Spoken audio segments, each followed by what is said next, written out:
Good evening. We're ready to begin. This Planning Commission meeting is called to order. This meeting has been properly noticed and posted in compliance with the open meeting law. These proceedings are being video recorded as well as presented live on KCLV, Cable Channel 2. You can also watch this meeting live on Apple TV, Roku, and Amazon Fire TV on the Go Vegas app. The Planning Commission meeting, as well as all other KCLV programming, can be viewed on the internet at www.kclv.tv/live.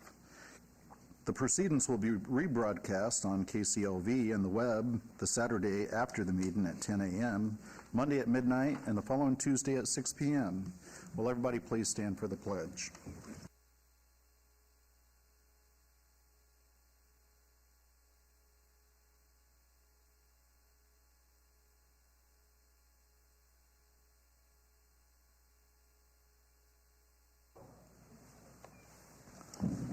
Madam Clerk, would you please call the roll? Chair Slotman. Present. Vice Chair Cherry. Present. Commissioner Williams. Present. Commissioner Rogan. Present. Commissioner Walsh. Present. Commissioner Kusama. Present. Commissioner Taylor. Present. Thank you, Chair. You have a quorum. Thank you. I call your attention to the information printed in your agenda concerning our actions in the appeal and review process if appropriate. Please read this carefully, and if you have any questions, staff is available. Also, the second page of our agenda contains our rules of conduct. We appreciate you adhering to these rules so we can have a smooth meeting. Moving on to public comment. All comments made under this item for specific action items will be cross-referenced to those items. Are there any members of the public that wish to be heard during this section? Councilman Knudsen. Mr. Chairperson Schlottman, I appreciate the opportunity to be here. For the record, Brian Knudsen, I represent Ward 1 in the city of Las Vegas. And in my spare time, I get to work with Cub Scouts at the Wolf level. Within our PAC 99, we have several Scouts here that have a requirement to obtain or to attend a public meeting. And with your time allotment, if you're so inclined, I would like to invite them up here to introduce themselves, if that's okay with you. Please do. Appreciate that. Thank you for your time. Come on up. The first up is Oliver Romero, doctor at UMC, and he helps us run the troop. Thank you for this opportunity, and it's really a pleasure to be here. So yeah, I wasn't going to go in there, but I'm a physician. I work in UMC. I've been working in UMC for 14 years now, and I'm happily serving our community. But I'm here more so because I'm a dad, and I'm also one of the adult leaders for Troop 99. And our scouts are working on their citizenship in the community merit badge. So we have a handful of scouts who just want to introduce themselves, and maybe they have a question, maybe not, but let's hear what they have to say. Thank you. All right, thanks. My name is Xavier Harris. I'm Yes. in Boy Scouts, of course. I have no questions. Could we get your name? Xavier. All right, thank you. My name is Nathan Romero. I'm in 7th grade, and I go to Our Lady of Las Vegas School. I have no questions. Thank you. Thank you. My name is John Alaneo, and I am in 7th grade, and I go to Our Lady of Las Vegas School. Thank you. No questions. My name is George Gillette. I am 13 years old, and I go to Our Lady of Las Vegas School. I have no questions. Thank you. So you're working on a merit badge or something right now? Which merit badge? Citizenship in the community. Awesome. Well, thanks for coming out this evening, and feel free to hang out with us for a little bit if you want to learn a little bit, and we'll see you tonight. I told him this is the far more interesting of all the public meetings that happen. So I okay. appreciate the time and energy of this board, and thank you for letting us have a few minutes before. Thank you. Awesome. Thank you for coming out, guys. Yes. Commissioner Walsh. Yes, to all the scouts out there and their leaders, I'm the proud father of an Eagle Scout and a Life Scout, both who served over in Iraq and Afghanistan as well. Their scouting, shall I say, experience has really prepared them for things that most people were not ready for. So congratulations. And I know the community, nation, and international are the toughest badges to get. So good luck to you boys. All right, this was noticed as a public hearing. Anybody else wanting to be heard? Seeing none, I'm going to close the public discussion. And Vice Chair, could we get a motion on the December 12th, the minutes for November 14th, 2023? I think it's December 12th. December 12th, okay.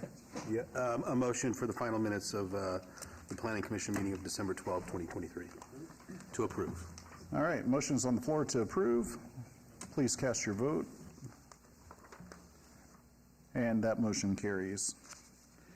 And moving on to housekeeping items. Are there any items the commissioner, staff, applicants, or members of the public would like to pull forward for action? Mr. Chair, Fred Solis for the record, and we have a few housekeeping items. The applicant is requesting to table item number 17, project number 230052A through G.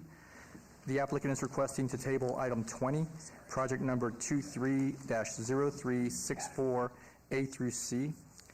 The applicant is requesting to hold agenda item 25, project number 230535-VAR1 to the February 13th Planning Commission meeting. This is the applicant's second request. Staff is requesting to hold item 26, project number 23-0384-VAR1 to the February 13th Planning Commission meeting due to a notification error. The applicant is requesting to withdraw without prejudice item 34B, project number 230581-SDR, and the applicant is requesting to hold item number 40, project number 23-0535VAR1 to the February 13th Planning Commission meeting. This is the applicant's first request. Thank you. Thank you. Vice Chair, could we get a motion on the housekeeping items? Through the chair, make a motion on items number 17 and 20 to be tabled, number 25, 26, and 40 to be held until the February 13th Planning Commission meeting, and item number 34 to be withdrawn without prejudice. Thank you. There's a motion on the floor. Please cast your vote.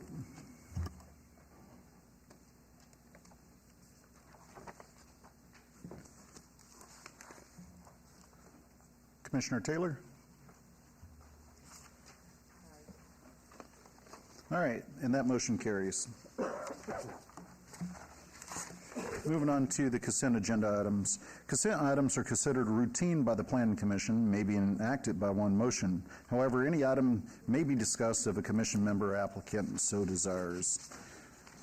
Are there any members of the public or planning commissioners that want to be heard on any of these items? Seeing none, can we get a motion? Through the chair, if I could quickly disclose on item number 8, I own property within the notification area. It doesn't affect me any greater, less I will be voting on the item tonight. And with that, I'll make a motion to approve the consent agenda. Thank you. Motion's on the floor for approval. Please cast your vote. And that motion carries. And Mr. Chairman, items 7, 9, and 10 are final action tonight unless appealed to the city clerk in 7 days, and item number 8 is final action unless appealed to the city clerk in 10 days. Okay, thank you. Moving on to the one motion, one vote. The following items that may be considered in one motion, one vote, they are considered routine, non-public, and public hearing items with a staff recommendation of approval. All public hearing and non-public hearings will be opened at one time. Any person representing the application or member of the public or member of the Planning Commission not in agreement with the conditions and all standard conditions for the application recommended by staff should request to have that item removed from this part of the agenda. Item number 11 is re-notification 23-0499 SDR1, applicant owner Advent United Methodist Church, for possible action on a land use entitlement project request for a proposed 83,555 square foot, 4-story mixed-use development, including a 1,200 square foot clinic, a 2,500 square foot individual care center, 50 multifamily residential units, and an existing 4,995 square foot church with waivers of perimeter landscape buffer requirements on 2.72 acres on the southwest corner of Rancho Drive and J Avenue. Staff recommends approval. Number 12 is 23-0350 WVR1. Applicant Ryan Kovacs. Owner is Orleans Square Homeowners Association, for possible action on a land use entitlement project request to allow 0 additional parking stalls where 4 additional parking stalls are required for a parking impaired development on 2.75 acres at 501-521 South Maryland Parkway, Ward 3. Number 13 is 23-0479 SUP1. Applicants Norm's Restaurant LLC, owner Westland Fair, for possible action on a land use entitlement project request for a proposed 5,727 square foot alcohol on-premise use with a 596 square foot patio area with a 66-foot distance separation from a church house of worship and a 359-foot distance separation from a school individual care facility where 400 feet is required, located at Charleston Boulevard, approximately 800 feet east of the intersection Charleston Boulevard and South Decatur Boulevard, Ward 1. 14 is 23-0566, SDR1, applicant DC Peterson Professional Consultants, owner Diamond Zing LLC, for possible action on a land use entitlement project request for a proposed 340 square foot addition to an existing 1,465 square foot office building with waivers of the Appendix F interim downtown Las Vegas development standards on 0.16 acres at 618 South 7th Street, Ward 3. 15 is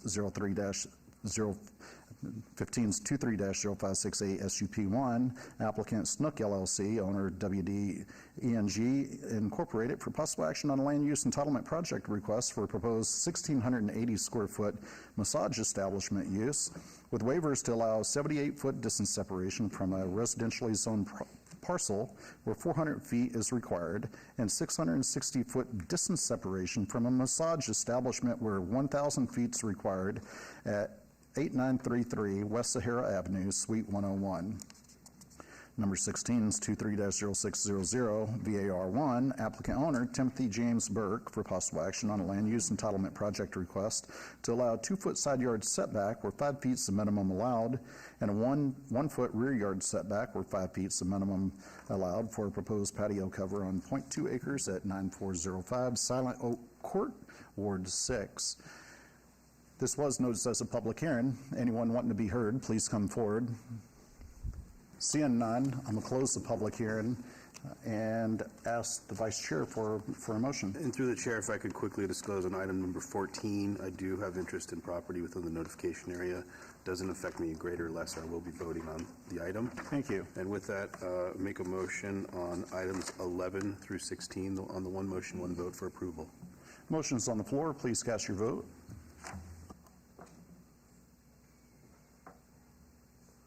And that motion carries. And Mr. Chairman, items 11, 12, 14, 15, and 16 are final action tonight unless appealed to the city clerk in 10 days. And item number 13 will move on to city council on February 21st. All right, thank you. I'm going to pull a couple of items out of order here. We're going to start with item number 34. And item number, that one was withdrawn. So I'm going to go to item number 27. Item 27 is 23-0513, applicant Maxim Rose LLC, owner Victory Outreach Las Vegas, for possible action on the following land use entitlement project request on 2.42 acres at the northeast corner of Cedar Avenue and 28th Street, Ward 3. Staff recommends approval.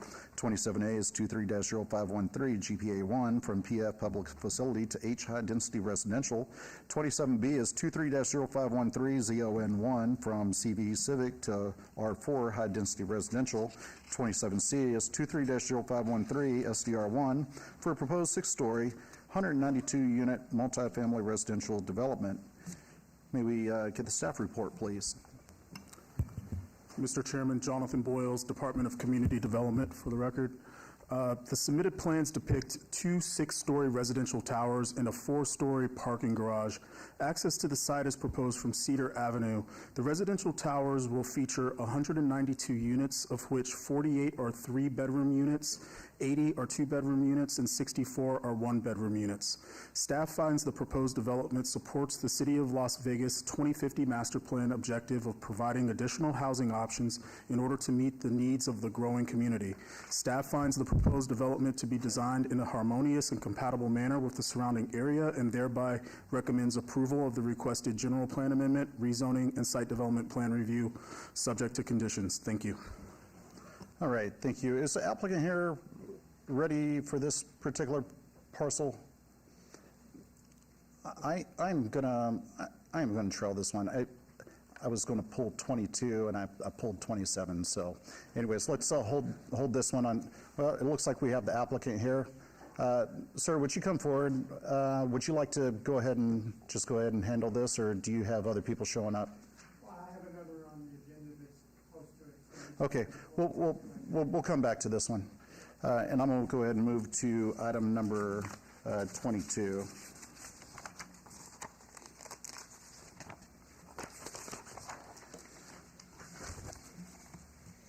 And item number 22 is Advance 23-0457 VAR1, applicant owner, the Cavazos Family Revocable Live-In Trust, for possible action on land use entitlement project request to allow 0-foot side yard setback where 3 feet is required for an existing residential accessory structure, detached patio cover, 0-foot rear yard setback where 3 feet is required for an existing residential accessory structure, shed, and a detached patio cover 1 and 2, a 0-foot corner yard setback where 15 feet is required for an existing residential accessory structure, shed 1 and shed 2, and detached patio cover 3, a 0-foot separation from the primary dwelling where 6 feet is required for an existing residential accessory structure, detached patio cover 3, and to allow corrugated metal where such material is prohibited for existing gates at 0.19 acres at 1029 Palmhurst Drive, Ward 1. Staff recommends denial. Can we get the staff report, please? Thank you, Mr. Chairman. No evidence of a unique or extraordinary circumstance has been presented in that the applicant has created a self-imposed hardship by proposing to maintain multiple residential accessory structures and a gate that does not meet Title 19 development standards. In view of the absence of any hardships imposed by the site's physical characteristics, it is concluded that the applicant's hardship is preferential in nature, and staff recommends denial. Thank you. Thank you. Good evening. Hi, If we can get your name and address for the record. Candace and Louis Cavazos, 1029 Palmhurst Drive. Okay, thank you. You want to tell us about the application? We didn't know there was anything wrong with it until we went to get a permit for the front yard. So that's how this all came about. But there's a big shed that was on our property since 1989. We did not move in until 1997. And that has been a shed for us and my mother and our children and our grandchildren and a couple people we took in that needed a place to stay and for storage. So that's the big one that's been there since 1989. That's like 35 years. So when we bought the house, it didn't have a garage, so we were kind of stoked about that one. And the other ones, there was a couple minor details that were on here that says 0 setback. There's a couple things that are incorrect on here, like our 8x10 shed that's sitting up against it's not sitting up against the wall. And our detached cover is not sitting up against the house. Everything except for one thing is further than 6 feet away from the house. But, everything that we have is for our grandbabies. The cover that's on the south side, has outdoor carpet and is covered because it gets sun from morning to night, and our babies were burning. So we did get a cover under 200 square feet. That's a big one. And then, which is the one that's showing right there, that's our baby's play area. And I don't know what to say. We have a cover for our jacuzzi because we've got looky-loos, and that has 4 legs on it. We did put walls because we do have looky-loos. And the rest is just full of stuff you would put in a garage.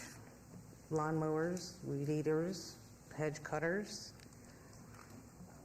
So we would like to keep them. That would be nice, especially the things for the babies. We have the little curtains that go along the side so the sun doesn't beat in and fry our kids. So but I would like someone to come out because not all of them are sitting up against the wall, actually. Okay. All right. Do you have anything to say, hon? Anything else to add? Huh? Anything else to add before I open it up for a public hearing? That we would just, we'd like to keep at least the big one. That's been there since 1989. That's our main storage. That's our main storage for pool supplies and babies' games and bikes, and that's very important to us. If we could keep that, that would be nice. Okay, thank you very much. Thank you. This, you can stay here. This was noticed as a public hearing. Anyone wanting to be heard, please come forward. Seeing none, I'm going to close the public hearing, and I'm going to turn this over to Commissioner Rogan. Thank you. Thanks for coming. I met with the applicant this past week, and I toured the property, and I noted that there's a lot going on here, and we've had similar situations like this in the past where there's a lot of violations of code, either through patio covers or sheds. And I took the time to speak with the applicant. Can you hear me okay? You look like you're struggling. We're both allergies bad ear. Yeah, Okay. I'm having trouble hearing. Okay, I'm just giving some background for everyone else Okay, that I'll I read met your with lips. you. Okay, so had the opportunity to meet with them. There's a lot going on here. I would note that I toured the neighborhood, and the neighborhood is kind of like the Ward 3 beautification project, where we had a lot of violations. So there's a lot of sheds along Charleston in that neighborhood that are just right at the 0 lot line. They're not the only ones that have this. I'm open to suggestions. My biggest concern was primarily the shed, the 2 sheds that are right against the lot line, but I understand how important that larger shed is to the applicant. So I'd like to get some other people's thoughts before I make a recommendation. One other thing. Through the chair, I can see, just what you said. I look at the aerial, and just to the east, there's a couple large structures up against the south wall. You go around on the map, you can kind of see them everywhere. I just wonder, at some point, if it is approved or something is approved in some nature, some of that stuff that I see might not be able to be brought up to a building standard. So there might be a situation, if it is approved and you go through a process of trying to get through the building department, that some of that stuff might just have to be removed, variance or not. So I do see exactly what you're saying, though, with the other, pieces in the neighborhood as well. So. Yes, Commissioner Walsh? Yes, I'd just like to ask our fire person here today, sort of the fire prevention type of issue or fire dangers that you can see from what's on the application here, the photos. It seems like there's a lot of wooden structures that are very close to each other, which is fairly close to the house. So would that would impose a fire hazard? Mr. Chair, through you. So we don't 100% get involved on residential properties when it comes to what they have on there, unless they're explosive in nature or anything like that. But that is a building code issue when it comes to the 0 lot lines and that they have to account for. Yes, I agree. And I'll go ahead and ask. I'll allow you to ask a question. This building that's sitting right here, I can't see the one you're pointing well, at. to your left, that looks like, Okay. yeah, where the statue is. We just put those boards up. It only has 4 legs. The front is not attached. It's like just sitting there, but that's like 14 feet from the house. Right. So I think what Commissioner Cherry was, are you talking about from a fire standpoint, or are you talking Yeah, about? so pretty much everything is past 6 Yeah. feet away from the house. And I don't want to get too much into the building code. You're going to get deep into the building code here real soon if this gets approved, because, the building code is not just how far away it is from the house, it's also how far away it is from a property line. And if you're within, I don't want to start quoting code, but if you're within 5 feet of the property line, you're going to end up having to put a 1 hour, 2 hour firewall on there. You might find out that it's cost prohibitive, and it might be more cost effective for you to tear it down than to try to do that. But I'll let you get with an architect, develop your own fire codes if that's, firewalls if that's the way it goes, and submit to the building department, and I'll let you all figure that out after this. This just from a planning standpoint of what we're looking at today. So if we took down the building that's the 4-legged structure right here that has a jacuzzi in it, if we got a gazebo, one of those ones you buy from Big Lots, that would be okay? If you put a gazebo within that 5 feet of that property line, you're still going to the building department for structural and for fire. Gotcha, And gotcha. so, no matter what, you're going to have your hands full trying to get any of these approved. So, Okay. but those are my thoughts, Commissioner Rogan. Commissioner Williams. Through the chair, I just want to, from my perspective, there's a lot going on here, and this is, for me to really get behind approving this, I mean, there's got to be some cleanup, I think, before I could really support this to send it to the building department. And I know the applicant started to talk a little bit about possible remediation, but we got to clean this up a little bit from my perspective. Clean what up? The backyard is big, and we have a big old pool there, so You've got structures that are improperly installed, which is why you were cited. And so just going through and taking a look at, the things that are out of code compliance that aren't approved now and cleaning that up is my perspective, Mr. Chair. So the big one that was done in 1989, like 35 years ago, we didn't, that's bad I'm going to too. turn this over to Commissioner Rogan.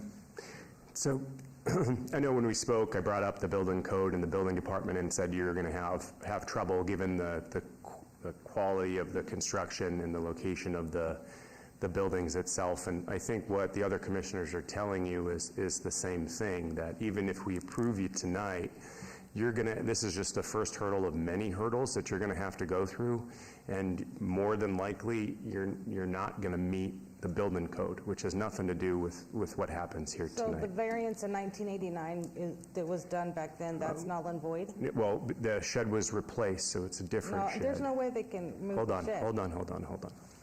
So just by way of background, the previous owner had applied for a variance on a shed. It's the location of where the small shed is on that diagram that you see before. It's not in the shed that's there now is a different shed. It's not in the same location as the variance that was approved way back in 1989. There's no way they can move it. Ma'am, if I could ask you to, ma'am, I'm going to ask you to refrain from talking while the commissioner's speaking. Copy that. So, I mean, at the end of the day, I still am torn. I want to give you what you want because this is so important to you and your family, but just my concerns, I think, have been echoed tonight by the other concerns that I expressed to you when I met with you are the same ones that I'm hearing here tonight. And I told you then that I would throw it open to the other commissioners to hear what they have to say. And I'm just not hearing that there's a consensus here for you to keep these structures. Now, what that means for you going forward, you need to talk to a contractor. Maybe some of these just need to be moved. Maybe some of them are quality that they're not going to be approved by the building department, so moving them doesn't make sense. But that's up to you going forward. But I think tonight what I'm hearing is that there's no consensus for these variances to be approved tonight. And I'm terribly sorry. I know how important it is. But my motion tonight is going to be a motion for denial. Does that mean the 8x10 shed too? All the sheds. I went back and looked, and that shed is not in the same location as the original variance. No, the 8x10 one. Yeah, that's the one I'm talking about, the smaller shed.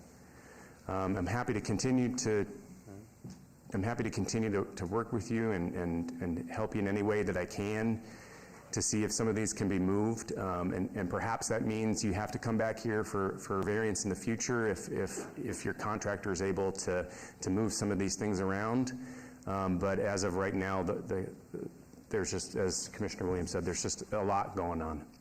No, I get you, but if we move anything, then it won't be 6 feet from the house, and then it'll be in the pool. And all I'm saying is you got to work with a building professional to kind of bring things to a condition that would be.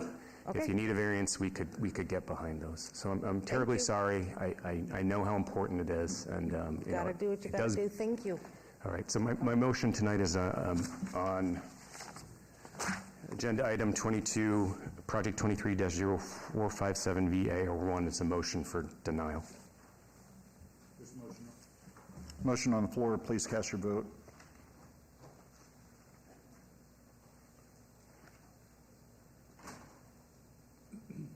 That motion carries. And Mr. Chairman, that item is final action tonight unless appealed to the city clerk in 10 days. All right. Moving on to 34 and 34B specifically. 34 is 23-0581, applicant owner, City of Las Vegas, for possible action on the following land use entitlement project request on 1.13 acres at the northeast corner of Utah Avenue and Casino Center Boulevard, Ward 3. Staff recommends approval. 34B is 23-0581 SDR1 for proposed, no, it's 34A, which is 23-0581 ZON1 from R4 high-density residential to C2 general commercial. Can we get the staff report, please?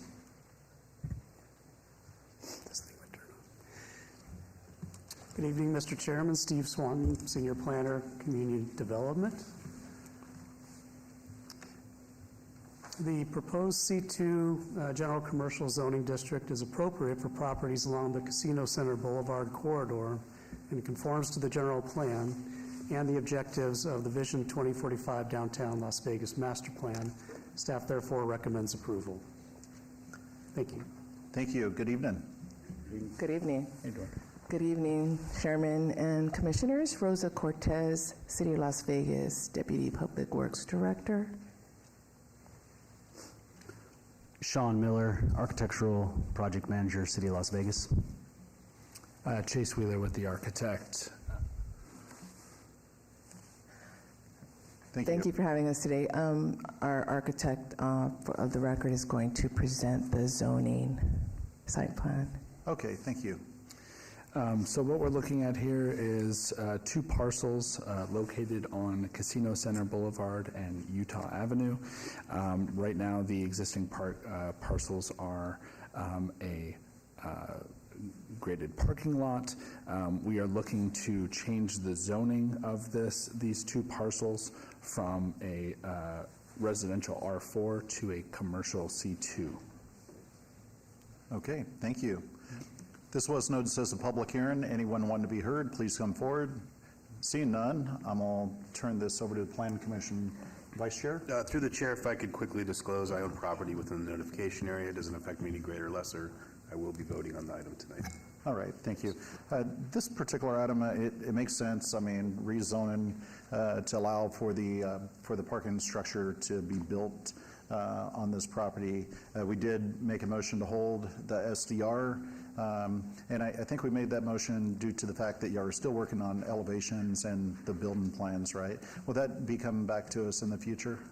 Yeah, that is correct, Okay. Chair. We are working on using a design build delivery method, and when that process is complete, then that team will complete the design and come forward with the SDR that'll show the details that the commission is looking to see. Perfect. I encourage you all to find something that looks nice. We did a great job with our city parking garage, and parking garages here in Vegas have exponentially been designed a lot better than the way they used to be designed, with screens and architectural features. So I encourage y'all to really look at that before y'all bring it back, especially since this is right down in the heart of the Arts District. So thank you. If there's no other comments, could we get a motion? Through the chair, prepared to make a motion for approval on item 34, specifically 34A. Thank you. Motion's on the floor for 34A. Please cast your vote. Thank you, and that motion carries. And Mr. Chairman, sorry, that item will move on to City Council on February 21st. Thank you. Thanks. Thank you. All right. Mr. Chair. Mr. Yes. Chair, I'm sorry. Could I just reopen one of the housekeeping matters, item 26? There's a date issue with the applicant. Yes, on item number 26, yes, let's go ahead and reopen.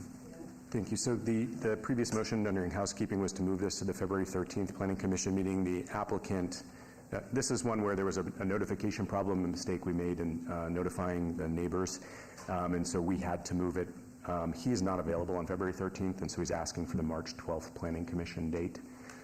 So I would just ask that we move to make that a March 12th date rather than the February 13th date. Okay, so that's a motion to modify the date to the March, what was it? March 12th. March 12th. Yes, thank you. And Chair, through you, sorry, you have to do a motion to rescind your previous motion and then do another motion. All right, I'll motion to rescind the previous motion, and I will make subsequent motion after that.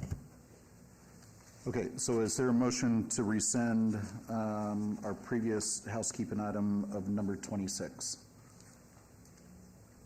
Yes, there's a motion. There is a motion on the floor. Please cast your vote.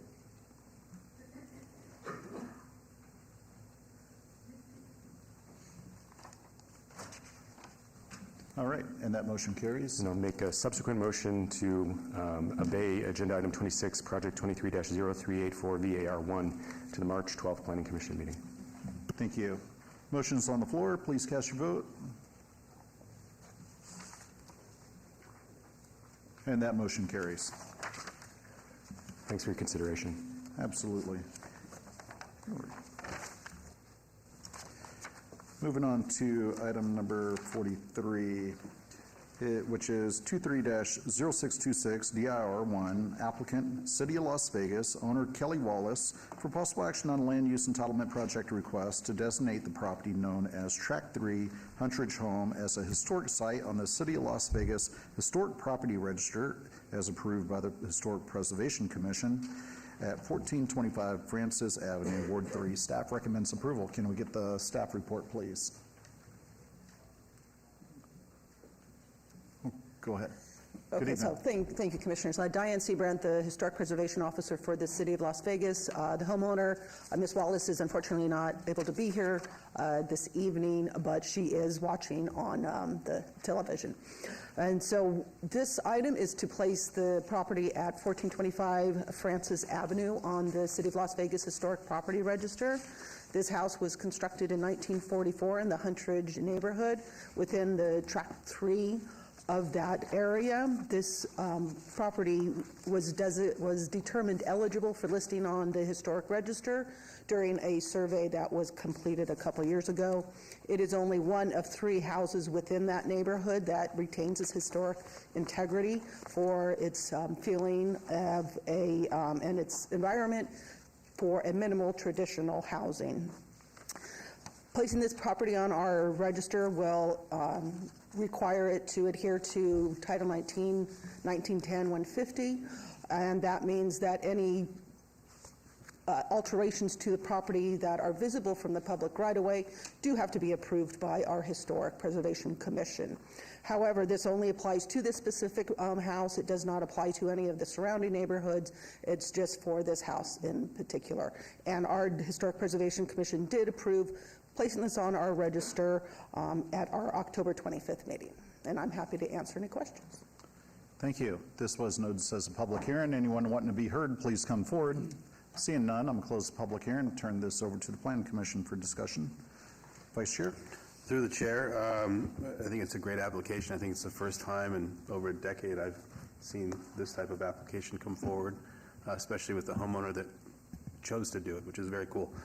So with that, make a motion on item 43 for approval. Thank you. Motion's on the floor for approval. Please cast your vote. Commissioner Taylor? Not here. And that motion carries.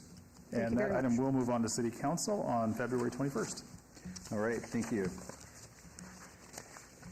Moving on to items number 18 and 21.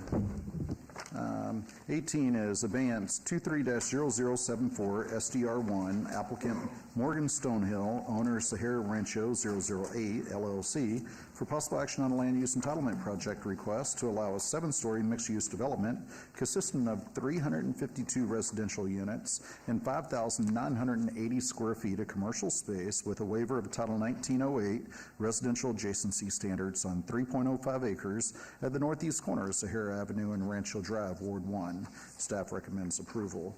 And item number 21 is abeyance 23-0443 GPA1, applicant City of Las Vegas, owner Sahara Rancho 008 LLC, for possible action on a land use entitlement project request from TOC2 Transit Oriented Corridor to TOD1 Transit transit-oriented development on 15.2 acres at the northeast corner of Sahara Avenue and Rancho Drive, Ward 1. Staff recommends approval. Can we get the staff report, please?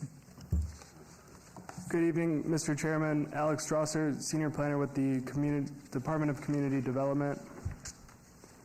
For item 18-230074, SDR1, this item was previously obeyed from both the October 10th and December 12th Planning Commission agendas at the applicant's request. Since that time, the site plan and building elevations have been modified to reduce the requested residential adjacency setback to the north. Mixed-use developments that contain a significant residential element can request a waiver of the residential adjacency standards. The residential adjacency setback has been reduced from 60 feet to 208 feet, where 246 feet is required based on the height and location of the proposed building. As a result, the residential component of the proposed mixed-use development has been reduced from 352 units to 344 total units. In terms of the density envisioned by the City of Las Vegas 2050 Master Plan, the subject site is underdeveloped. The Sahara Avenue thoroughfare corridor is one of the best suited thoroughfares in the city for a light rail or bus rapid transit line in the near future. The proposed mixed-use development will create a transit-oriented development that helps support an environment suitable for a light rail or bus transit line, thereby helping to address the overall traffic congestion on Sahara Avenue. Staff therefore recommends approval of the requested site development plan review, subject to conditions if approved. Thank you. Good evening. Good evening, Jennifer Lazovich, 1980 Festival Plaza Drive, here representing the applicant. I just wanted to ask from a procedural standpoint, are you going to do 18 and then 21 because it deals with the same property? I read both of them into the record. Okay, got it. Thank you very much. Yep. Okay, so before you tonight is the aerial where the site is located. It is in yellow. That's the subject of item number 18 is the area that's in yellow. The subject of item number 21 actually includes the entire commercial center that sits up adjacent to I-15. To the south is Sahara, and to the west is Rancho. This right here is Palace Station. This is the U.S. Bank building in this location, and then the garage that's located back here. The item number 18 sits in yellow. As you may be able to see, there are two structures. Really, this is a two-story office building with a little bit of covered parking here. As part of this application, it is proposed that that would be removed. So, yes, it is accurate that the entire site includes the existing office building that sits up adjacent to I-15, and if this item were to move forward, that office building would be torn down.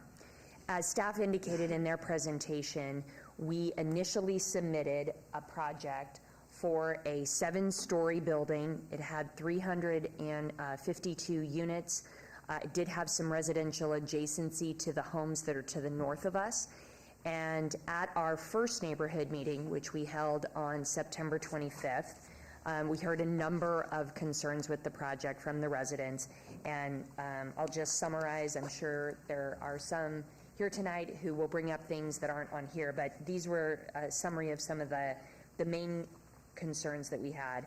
One was traffic. What kind of traffic is going to be generated by any project here? Two was basically the setback to the existing single-story home. So you would have a single-story home on the north, not much of a setback, and then a 7-story building. There was no real transition to go from that single-family, single-story to the 7-story building. And so that was a concern. There was a concern with the number of units. There was a concern with the landscaping along the north, and by concern I more mean there was some discussion about what did they want it to look like up adjacent to where the homes are and in between where this project is. So we held the item. We held the item for a couple of reasons. One was to work on some redesigns, which I'll show you in a minute, to address some of the setbacks and some of the things that we heard as it relates to how the building transitions from the single-family home. And then we also went ahead and we turned in a traffic study. As all of you up here know, as a condition of approval is when a traffic study is required. So only if the project is approved, then would the applicant be required to put in a traffic study. but we understand and we are sensitive to the comments that we've heard from the residents about this. We had multiple meetings with Public Works before we ever even filed the application, specifically discussing the traffic around this project. But we went ahead and we took it to the next step, even though this project hasn't even been heard by you. It hasn't gone to the City Council, and we hired a traffic engineer to put a traffic study in with the city. We have received our first round of comments. We appreciate the city working with us around the holiday season and some other staffing issues that came up. We received our first round of comments from the city at the end of December, and it asked us to do a couple of more things, which we have done. We had to study supplement. This is the normal course of a traffic study, and we've officially turned back in our response to their comments. I believe it went in either late yesterday or early today. So that is in process. With the goal had been, we would have liked to have had it completed by today, but for some various reasons it was delayed a little bit. But it will for sure be done. This item will move forward to City Council, and it will absolutely be done before that, so that I know that's a big deal, is how this project can function in and around the Rancho Sahara corridor. And I just want you to know that we're trying to be as proactive as we can with that traffic concern and work with your traffic department on that traffic study proactively rather than on the back end. So moving forward, what we did with the changes, let me stay here for just a minute. So the whole site is Zone C1. And one of the things that I want to point out is that, as the chairman read into the record, item number 21, which is a general plan amendment, that general plan amendment has nothing to do with this project. And so what I mean by that is, if that item wasn't on the agenda, this item could still move forward. It relates to the same property, and I think it makes sense for them to be heard at the same time for the sake of everybody, the planning commissioners, the neighbors, quite frankly, the applicant as well, but they don't go together.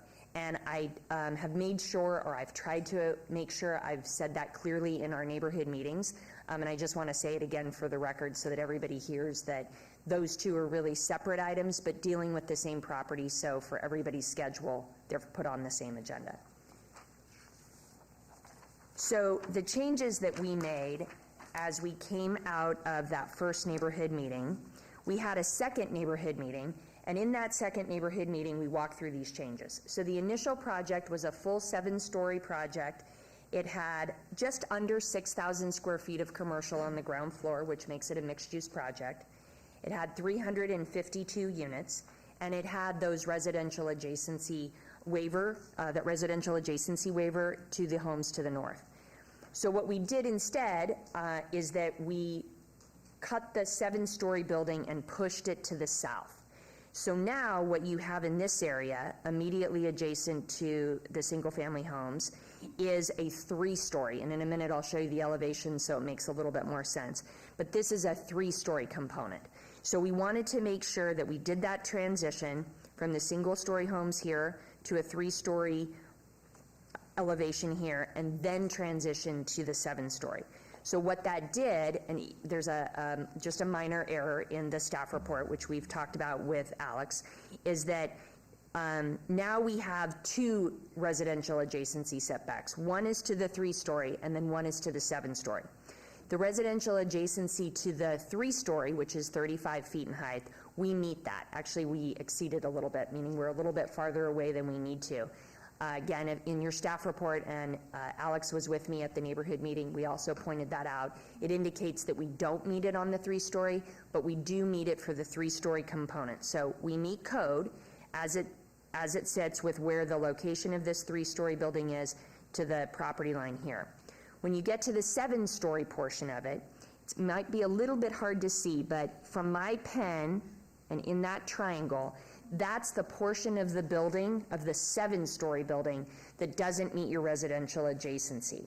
So the residential adjacency, this part is 35 feet, the 7-story part is 82 feet, and we would be required to be 244 feet away, and we are at 208 feet away. So we're about, if my math is right, we're about 36 feet shy of that residential adjacency for the 7-story only. And again, it's kind of an interesting way. We're kind of in a triangle. So where it clips it is right in this area right here. When we did this revision to this transition for the 3 stories to the 7 stories, we lost, so we'll give you an idea of what that looks like. So again, this is west elevation. Homes would be over here. This would be the 3-story component. I do want to note this for the record, we will have on the 3-story portion only units on the ground floor. There was a comment in the staff report, but it's a carryover from our prior project when we had 7 stories sitting above the retail in the garage. Now, the only portion of the building that has residential on the ground floor is the 3-story, which is right here. And then as you step back to the 7-story, you can see the commercial. We've maintained that at the same amount that we had before, which is 5,980. We reduced the number of units to 344. So we had a second neighborhood meeting just last week. On January 3rd, we did another neighborhood meeting at Palace Station, went over this step back, and got some additional feedback on a few more things. Of course, the concern remains with the number of units and the traffic for the residents. They'll talk to you about that tonight. But some other points were brought up, and it specifically came up with respect to this. This is our landscape plan. Now, this one's important to look at for just a little bit because it shows you that distance from where the single family homes are to the north to where the 3-story component of the building starts. And what we had planned to put in here, obviously there's additional landscaping. If you drive back there now on the this side or the commercial side of the wall, there really aren't any trees. There's some bushes in that landscape buffer area behind those homes, but there really aren't any trees of any kind. So we had planned to do, of course, a single row of trees right here, and then we had planned to put a dog park. We heard from several of the residents that they really didn't want to have a dog park in that area, and we also heard very specifically that they wanted a certain kind of pine tree. They had done their research, and they had asked us for a Mondale pine tree to be to be planted in that area. So we will be reading a condition into the record tonight, and that condition will remove the dog park that was originally slated to be in this area. Instead, within the courtyard of the 3-story area is where we will relocate that dog park to, so it's away from the residents. And then there was a very specific request, again, for a Mondale pine tree. When we checked the approved planting list for the kind of trees that you can plant now, that is not one of them. But there is a variation, and it's called an Italian stone pine tree. So again, you want that fast-growing, evergreen type of a tree, but we went to what we would say was the next best thing. So we'll read a condition into the record tonight. That would be 2 rows of 36-inch box Italian stone pine trees planted up adjacent to the single-family homes over in this area. And then we'll do some additional landscaping. We've moved that dog park. It was kind of a thing that we've done over the last couple of days, so I can't quite tell you what would program in there, but there won't be a dog park. And I think that that's what was most important to the neighbors. The other thing it will not have is that area itself will not have the pool for the residents. The plan does propose to do a pool. That pool is on the far south side of the building. So Sahara sits over here. Here's the 15. The pool sits here. So I don't want the neighbors to think, well, we've lost a dog park and we've gained a pool over in that area. The pool is over on the south side of the building right here. That's been consistent from the very beginning. We haven't changed that. In addition, what we heard were comments about privacy and the concern to the Glen Heather residents as you go north about privacy. At a 35-foot tall building, it's probably not, and again, we meet that residential adjacency, but as you step back a little bit, there's still those sight lines. So there's 2 additional conditions which we will read into the record tonight. One is that there would be no balconies either on the 3-story or the north elevation of the 3-story building and the north elevation of the 7-story building. There won't be any balconies. In addition to that, there's a condition for awnings. And the reason we've got this rendering, and please, this was from the prior 7-story look, so just put that to the side for a minute. It doesn't show those 3 stories. But on the 7-story portion of the building, these are metal awnings. They're not fabric, but they're meant to direct your eye basically outward rather than downward. And so that's a further mitigation that we would offer to do on the north elevation of the 7-story building, is that we would put these awnings basically above and below the windows that face towards the north, so that we could, again, try to protect some of those concerns about privacy. We have, I've kind of summarized those conditions, but when or if it's appropriate, we've got actual language that we've worked on with the city planning department on that we can read into the record. So a few more things, and then I'd be happy to answer any questions. Traffic, I just want to kind of maybe go back to the traffic part of it again. So we understand that it's a concern. We've put in the request, we've submitted our traffic study into the city, and we're working with them on those issues.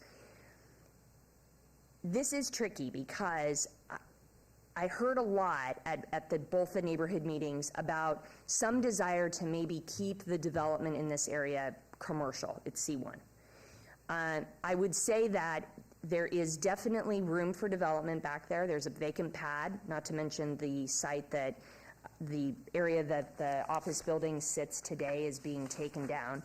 So this whole pad right here might be a little tricky to see on this, but this is all a vacant dirt lot right now. And then this is where the office building sits. So there was always an anticipation of some kind of additional development here.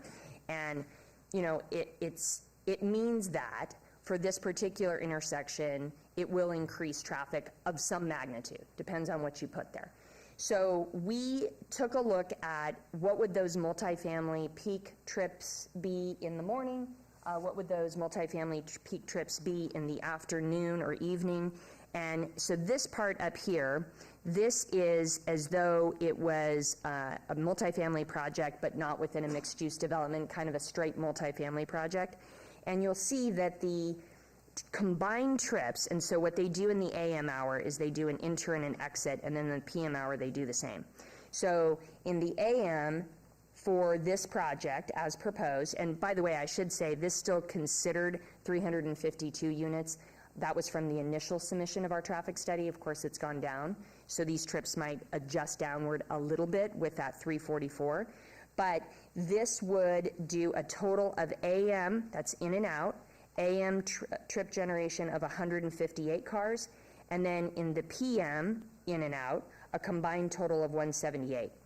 If we did some kind of commercial project back there, if we did restaurants with drive-throughs, which I think you could be reasonable to think that you would get back in that center, back up adjacent to the 15.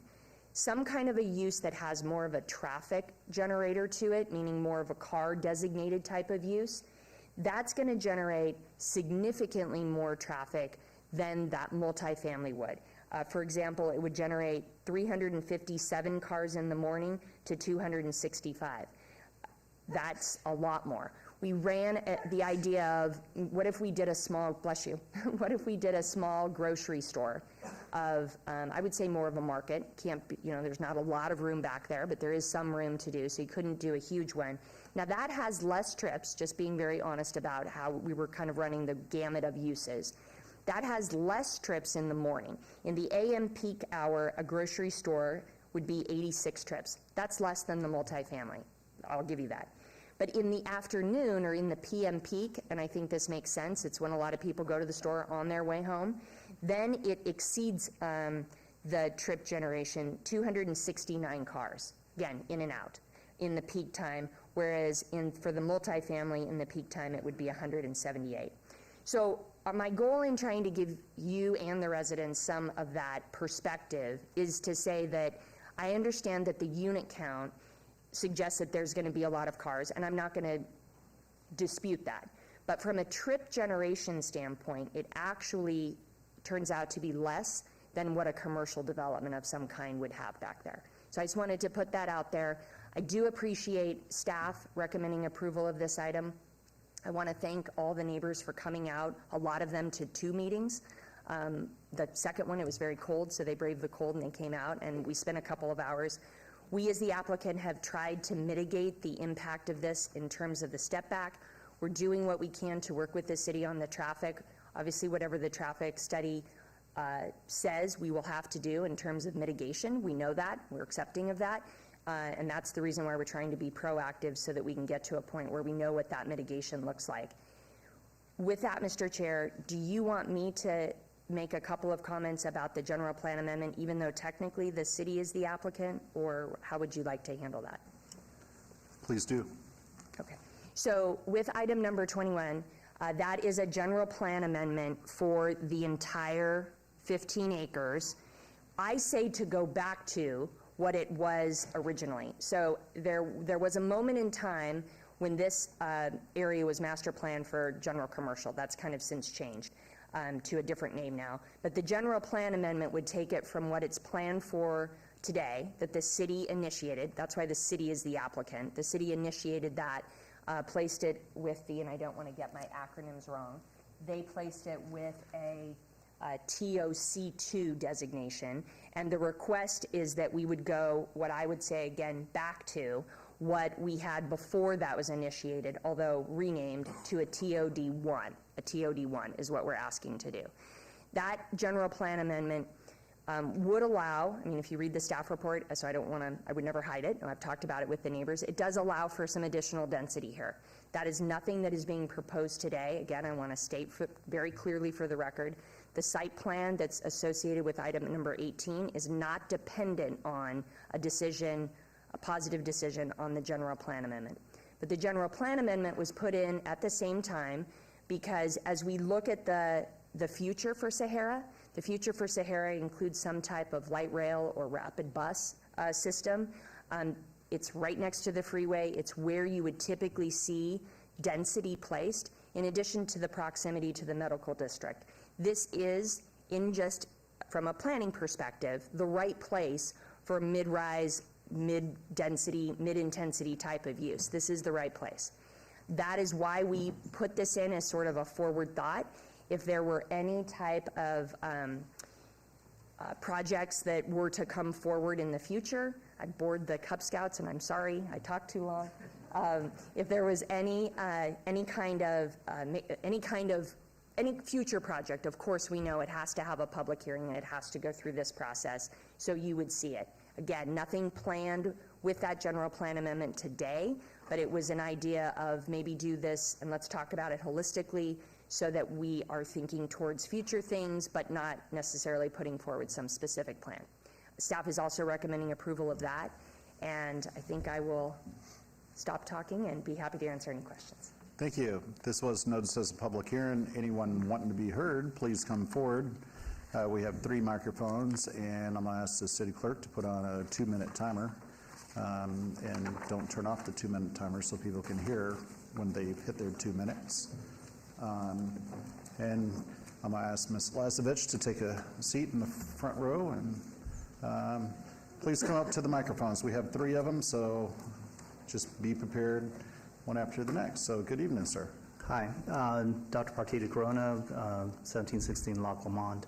I'm in the Glen Heather neighborhood. Thank you. Go ahead with your comments. Okay, several points here. One, they mentioned light rail as a possibility. That, in my humble opinion, is a pipe dream simply because you have both state, county, and city government that you would have to organize to put a light rail down Sahara. And we've seen just how successful that has been on the Maryland pathway. So in my humble opinion, that's not realistic. And because of that, I oppose mainly the density that these propositions bring about. The setback is not just about the view, it's also about the density. Okay, so let's not mince words. That is the issue at hand. Now, when you change the density there, what you're going to do is you're going to force a lot of traffic because of the horrible egress that exists on this property, which is something that she didn't mention, which was a big issue during those meetings. It will force traffic up and through the Glen Heather neighborhood. Glen Heather neighborhood has no sidewalks in a lot of it. And so when you see people in rush hour traffic going through an area that doesn't have sidewalks and that has a school bus stop there, it's a setup for disaster. Okay. Thank you. Appreciate it. Good evening, sir. Hi there. Mark Scott. I also live in Glen Heather. Can I have 4 minutes? Because one to talk on the plan amendment and one to talk on the... If you have a couple people that would be willing to give you your time, we could do that. I mean, both of these issues are really I know, separate but and do you important. have somebody? I'll give them my time. Okay, thank you. Okay. All right. Thank you. Go ahead. Okay. Okay, I'll start off talking about the plan amendment, okay? The analysis section of the staff report considers the parcel in question, and the developer do. They are selling this as it is being this Sahara and I-15 high-density area. But really, it's a rancho parcel. The only ingress, egress, as my neighbor was saying, is on rancho. It's a very small in and out. There is no usable Sahara frontage. It is not a comp to the Palace Station or the U.S. Bank building. By the way, the U.S. Bank building is on the corner of Rancho Sahara. It has no residential adjacency issues to the neighborhood that it buffers. Staff acknowledges the R1 Glen Heather neighborhood bordering to the north side of the subject site and cites the Title 19 residential adjacency standards as this neighborhood's protector. That's the word they use, in relation to the setbacks and building heights. However, in the very next sentence in the staff report, it recommends this protector to be waived to recommend approval of the setback and height waiver. I appreciate the applicant's efforts to, I'm mixing up the apartment and the plan amendment now, but my point is, however, if that is our only protector, if we are changing this to TOD1, it allows for unlimited density. And we're saying that our protector is going to be this residential adjacency standard, yet the very next line is, let's waive it. And I don't think that's a tenable position for Glen Heather to be in, to have its only defense against unlimited density on this parcel to be what planning and council decide. And I believe you guys are very fair and you guys do a great job, but I'm not so sure about future councils. I think that's a very awkward position to be in, and I think it's going to only promote future tension between Glen Heather and this site. I think it'd be better to keep it as the TOC that we have now, where density is limited to 40 units per acre, and we know what the rules are. I think that's fair. So what I'm asking for the apartments is, I'm asking to give us our protection and to give us our setback. And I commend the developer for altering the plans, but honestly, the first time they came up, the 60-foot was really, I mean, that's an insult. A 7-story building, 60 feet from our 1/4 acre lots is really intense. They moved it back, but it's still violating the setbacks. And whatever you guys do now is going to be, that's going to be the standard that the rest of these future buildings that the applicant hinted at were probably coming down the line is in the works. So be very careful about the setbacks that you allow, because that will be the new setback, and that will be the thing that we have to live with forever. Thank you. Thank you very much. Good evening, sir. Good evening. Nicholas Bennett, 2116 Kirkland Avenue. I also live in the Glen Heather neighborhood, and I am a former PAC 99 member when I was at Our Lady of Las Vegas, so I appreciate them being here tonight. So first off, I am for more density, especially in the city core. We need to grow up and not out. There is not much more land that is available to do this. However, this general plan amendment is the wrong way to do it. I wanted to thank the applicant for listening to our neighborhood concerns and addressing them. A whole other part I was going to talk about was the buffer, and she's already taken care of that, so that was great. So specifically for the general plan amendment, changing from the TOD2 to the TOC1 with unlimited density is what would severely impact our neighborhood.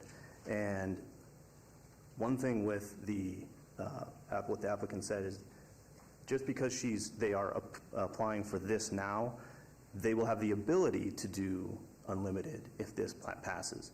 The difference between these two, the TOC2 and the TOD1, TOD1 is described as higher intensity mixed-use transit-oriented development suitable for future light rail transit corridors. TOC2 is described as lower intensity linear corridor mixed use suitable for future bus rapid transit. TOD1 describes sites located on Sahara. TOC2 describes sites located on Rancho. Every site in that is a Rancho address. So I'd want to consider that. And on page 539 of the staff report, it says that the site has access to Sahara. It does not. So everything comes through Rancho. It's a 2-lane or 4-lane road that already has problems. I know that there's going to be more dense projects with Area 15 and all their building, and letting them have unlimited density would severely impact our neighborhood. Thank you. Thank you very much. Good evening. Kate Jessup, 1716 Loch Lomond Way. I'm a resident of Glen Heather as well. In regards to item number 18, obviously we all have issues with it. We've been to the meetings. I moved into this neighborhood when I was pregnant. I walked these streets trying to kickstart my labor. I walked these streets with my babies, my toddlers. They walk them now. We go and feed the bunnies that make up our neighborhood. Our neighborhood is considered historic. In this very meeting, you placed a house, an individual house on the historic registry and celebrated that and said this is amazing. But in the very same meeting, are ready to strike down the protections on our historic neighborhood because we're an entire neighborhood, not just one house. That's more in regards to item number 21. So item number 21, I think, is a very dangerous standard to set. And she's talking about, oh, well, let's go back. Well, we can also go back on seatbelt laws, and we can also go back on other things, but that doesn't mean that we should, right? So I oppose item number 21 as well. Item number 18, oh, you forgot to start my timer. Sorry, I was trying to make sure I stayed on time, but item number 18, one of the things that they have done is I really appreciate that they did give us some more of that setback, right? That 3-story. And when she first brought that up at the second meeting, I was excited about it. I was like, awesome, they heard us. And then it was like, oh wait, we went from 352 to 344 units. Is that a real difference for all of our concerns, where our main concern is the volume of people moving in, the volume of people? And another thing is that with a drive-through or some of these other commercial uses may or may not bring more traffic, or according to the traffic studies, they would. However, it's a different type of traffic. It's not the same people coming in every day in and out. In general, if you're going through a drive-through, you're going to come off of the freeway and go in off of Sahara. You're not going to be racing through our neighborhood trying to make sure that you get home in time to pick up your kid to get them to soccer or whatever else. So these apartments, it's kind of comparing apples and oranges. It's not really fair to say that this is the best option when our zoning is not really meant for this. It's not meant for this high density, and it's specifically not meant to be this close. I'm fine with it being developed. Make it all 3 stories, make it all 5 stories. Make it to where we don't have variances, or something like a grocery store, which is actually something we brought up at the meetings because we have very little access to grocery stores in our area. There's really only one. I think that would be a great use for that area, personally. Thank you. Thank you, and good evening. Yes. Hello, my name is Maren Osteen. I live at 1509 Bryn Mawr Avenue, which is in Glen Heather. My opposition is specifically to 21. let's see. The residential adjacency standard should not be waived next to historic neighborhoods. Homeowners in Glen Heather relied upon the surrounding zoning and the 2050 master plan when we bought houses. Homeownership is the primary way that Americans build wealth, including those of us in Glen Heather. This proposed rezoning is a taking because it will diminish the value of all of our homes. The invasion of privacy from tall buildings, increased traffic, and increased noise will all reduce resale values for our homes. Thank you. Good evening. Hi there. I'm going to be speaking on behalf of several neighbors that are here, so I might go over a little bit, just a couple minutes, if that's okay. Can one of your neighbors raise her hand? Neighbor? Okay, all right. We'll give her 4 minutes. Okay. Ooh, okay. Shelley Walters, and I live at 2112 Kirkland Avenue in Glen Heather. I'm the president of the Glen Heather Neighborhood Association, and I've been a resident of Glen Heather for 25 years and a realtor in Las Vegas for 22 of those years. Since 1996, there's been several proposed projects on this property, some that went through, some that didn't. You know, we came down, we fought, you know, some of it was because of the neighborhood involvement that it didn't go through. But in 2004, we thought there was a 2-story height restriction placed on this property along with the C1 residential adjacency standards. That's what we thought the zoning was then. And that's why Chick-fil-A was able to go in there because of that. In 2013, if a lot of you don't know, Project Neon took 20 homes out of Glen Heather Estates through eminent domain, which was heartbreaking for some. But now we're facing a 344-unit, 7-story apartment building that's going to be 208 feet away from our neighborhood. And it's just, we've made compromises for this owner. And, you know, we feel like this isn't one that we want, another one we want to make. Do we feel encroached upon? Yes, we do. Are we threatened that our historic neighborhoods are at stake? We are. We're very concerned. So there's so many reasons why this apartment complex shouldn't be built on this property. The ingress egress, the cut through traffic in our neighborhood, the ability for us to get in and out of our neighborhood in a safe, timely manner.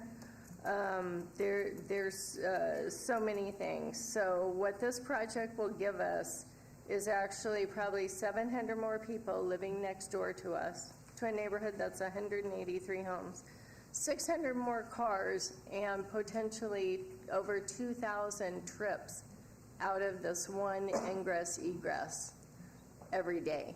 So I'm sure that traffic will be horrendous at that point. I don't think we'll be able to get out of our neighborhood, and that's another concern. The safety for the residents living in this apartment complex and living in Glen Heather, I don't think the developer or the owner have taken into consideration for us. I really don't think they have. But currently we're working with the city on ways to reduce the traffic flow on Rancho.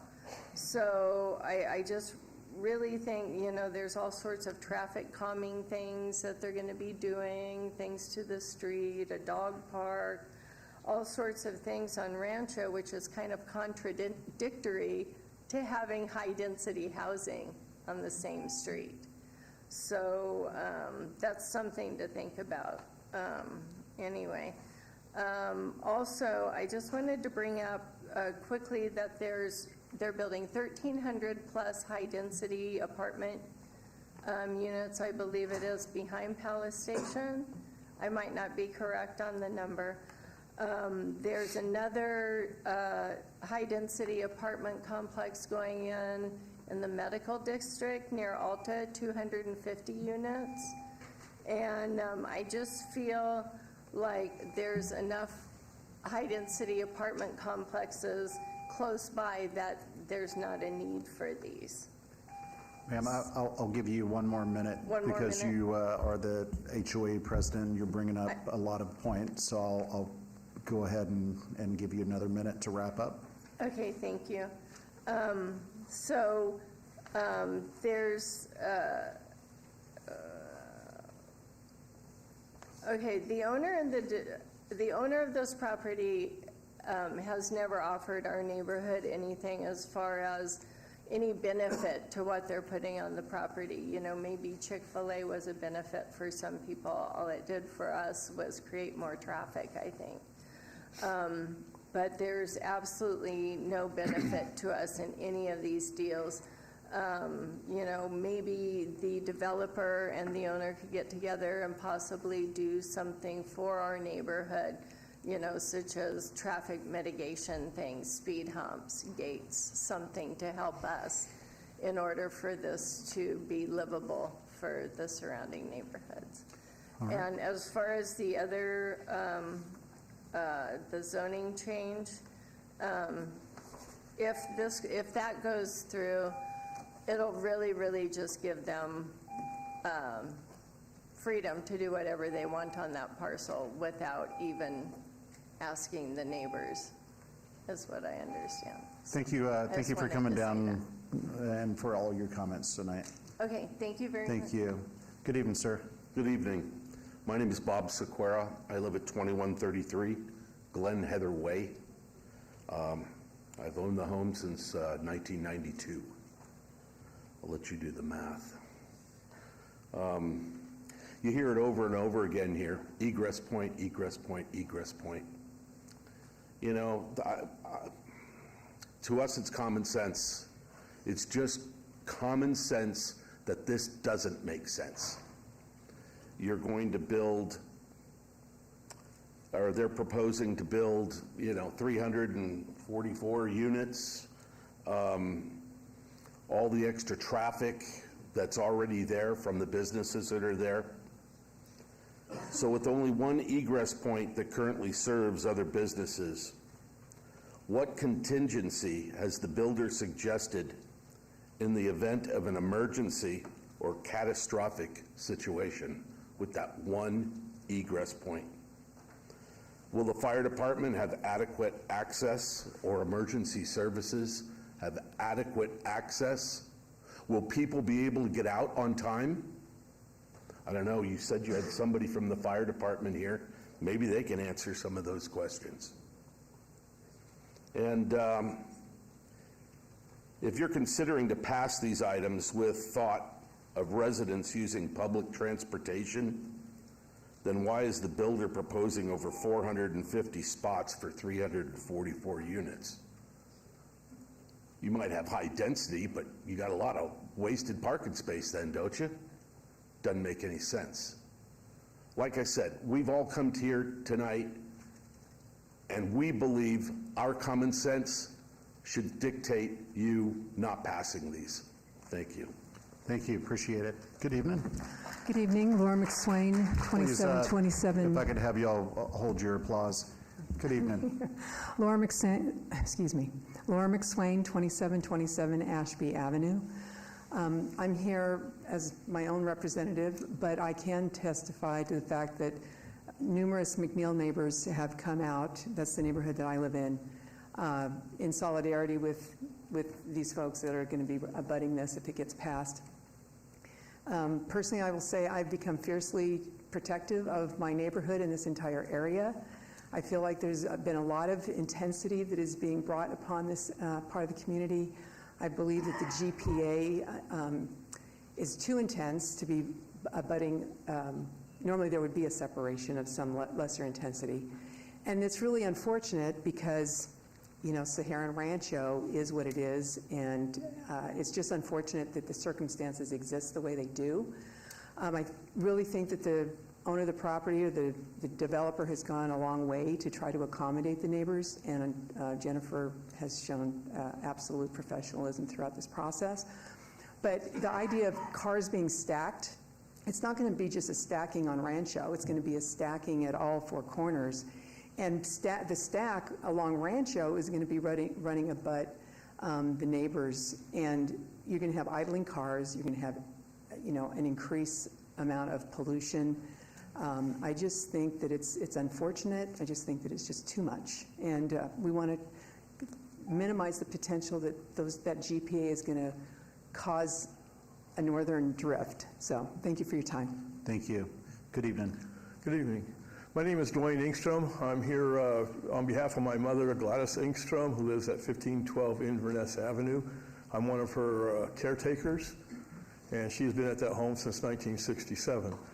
A couple of the main concerns, of course, is the traffic. Traffic right now is horrendous as it is. I've had to go and make a right turn heading north out of the neighborhood just to be able to do a U-turn to come back and head south just to get into this commercial area we're talking about. And it took me 4 lights to get to that turn to be able to do that. And this is like 3 o'clock in the afternoon. So I don't know what the 178 coming in and out is all about when you're planning on 500 plus garage for cars and 700 to 1,000 people in this apartment complex. But you're going to have a tremendous amount of traffic that cannot be tolerated much as it is. It's already overwhelming as it is. The other thing that we have in mind that's really on our minds is crime. This is a historic neighborhood. When you go and add 700 to 1,000 people in a densely placed right there, you're going to have additional crime. There's just no way about it. You're going to get something somewhere. The trees that they are going to put up are great for the privacy, but it also helps those who want to get in the backyards of the houses along the streets. They've made a tremendous effort in trying to discourage people from driving through the neighborhood. This is going to be increased monumentously. We just can't have this kind of situation here. Other type of buildings that could be useful in there besides a small market, we've also considered at my mother's house a nice home for assisted living. 1 story, very limited as far as traffic is concerned. I hope you all will consider these things. Thank you. Thank you. You already gave your time away. If you want to give your comments to somebody else, we're not horse trading, but you can give your comments to somebody else and they can come and give them. Can I give her the rest of my time? Nope. No? But anybody else that wants to come up and talk who has not given their time away?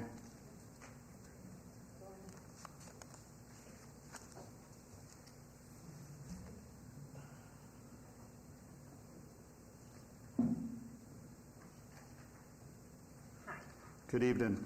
And if anybody else wants to speak on this matter, please come forward, because after this, if I don't see anybody at the microphones, I'm going to close public hearing. Good evening, ma'am. If we can get your name and address for the record. Oh, I'm Marilyn Sumner at 2004 Birch Street, Glen Heather. I heard a lot of you talking about that you have children, and something that I reflected on that no one's talked about here is right now in our neighborhood, the only bus stop for the children that have to go to other schools is at the end of Birch, so it's Birch and Okie. And the multifamily unit, I'm sure there will be children there. The only way that they can get to that bus stop is coming through Glen Heather.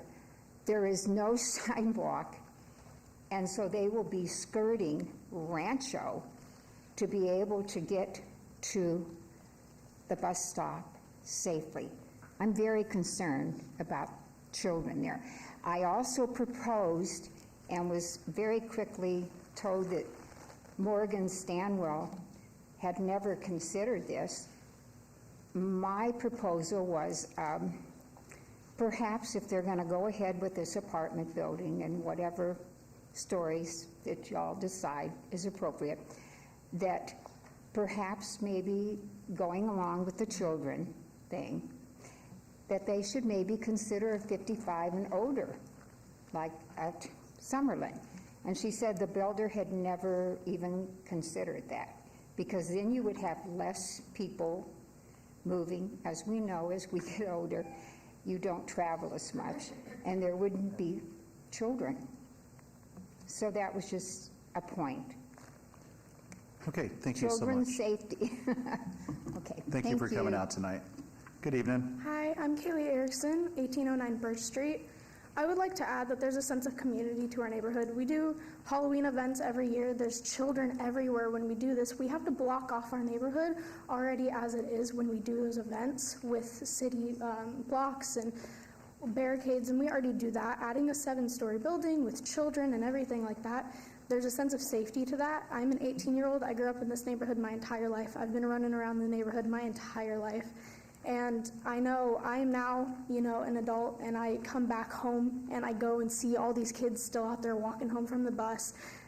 Walking home on Rancho is already a safety hazard, and adding more students and more kids and more children walking home on Rancho to get to their apartment complex, because like she said, they would have to drop off in our neighborhood.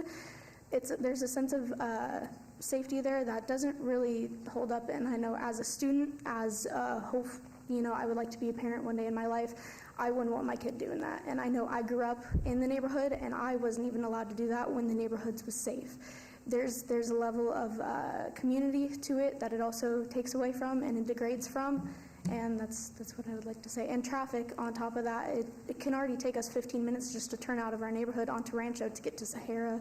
I live at UNLV. We just went through the UNLV Strong and that whole thing. And with everything like that, I had to go back home, and I am now at home for holiday. And when I leave to go to food or go Chick-fil-A, it can take me 15 to 20 minutes just then and there. Thank you. Thank you. Thank you for coming out tonight. All right, I'm going to close the public hearing and turn this over to the Planning Commission for discussion and possible action. I'm going to start with Commissioner Rogan. Thanks. I didn't know if you wanted to give the applicant a chance to respond to anything. Yeah, that would be good. Ms. Lasovich, would you like to have a couple of minutes to respond to any of the comments that were made before we turn this over to the Planning Commission? Sure. Yes, thank you. I'm not sure I have too many comments. They've been consistent with what their current concerns are, and I respect them. I want to say that I've been doing neighborhood meetings in and around Southern Nevada for going on 25 years. They've been very nice, despite how much they may not appreciate and like what I'm doing. They've been very kind back to me during the meetings in their comments, and I appreciate that because it's not always like that in neighborhood meetings. I just wanted to point out, maybe there was only, I'm not sure I heard any questions per se to address, but one access point that I just wanted to note. So this, of course, I never said otherwise, but there is no access onto Rancho. The I-15 ramp kind of comes to here. This is where Chick-fil-A sits.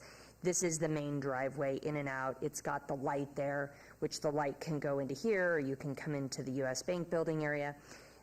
One of the residents brought up, like, what if there was an issue and just access in general around this, because there's that one entry and exit point here.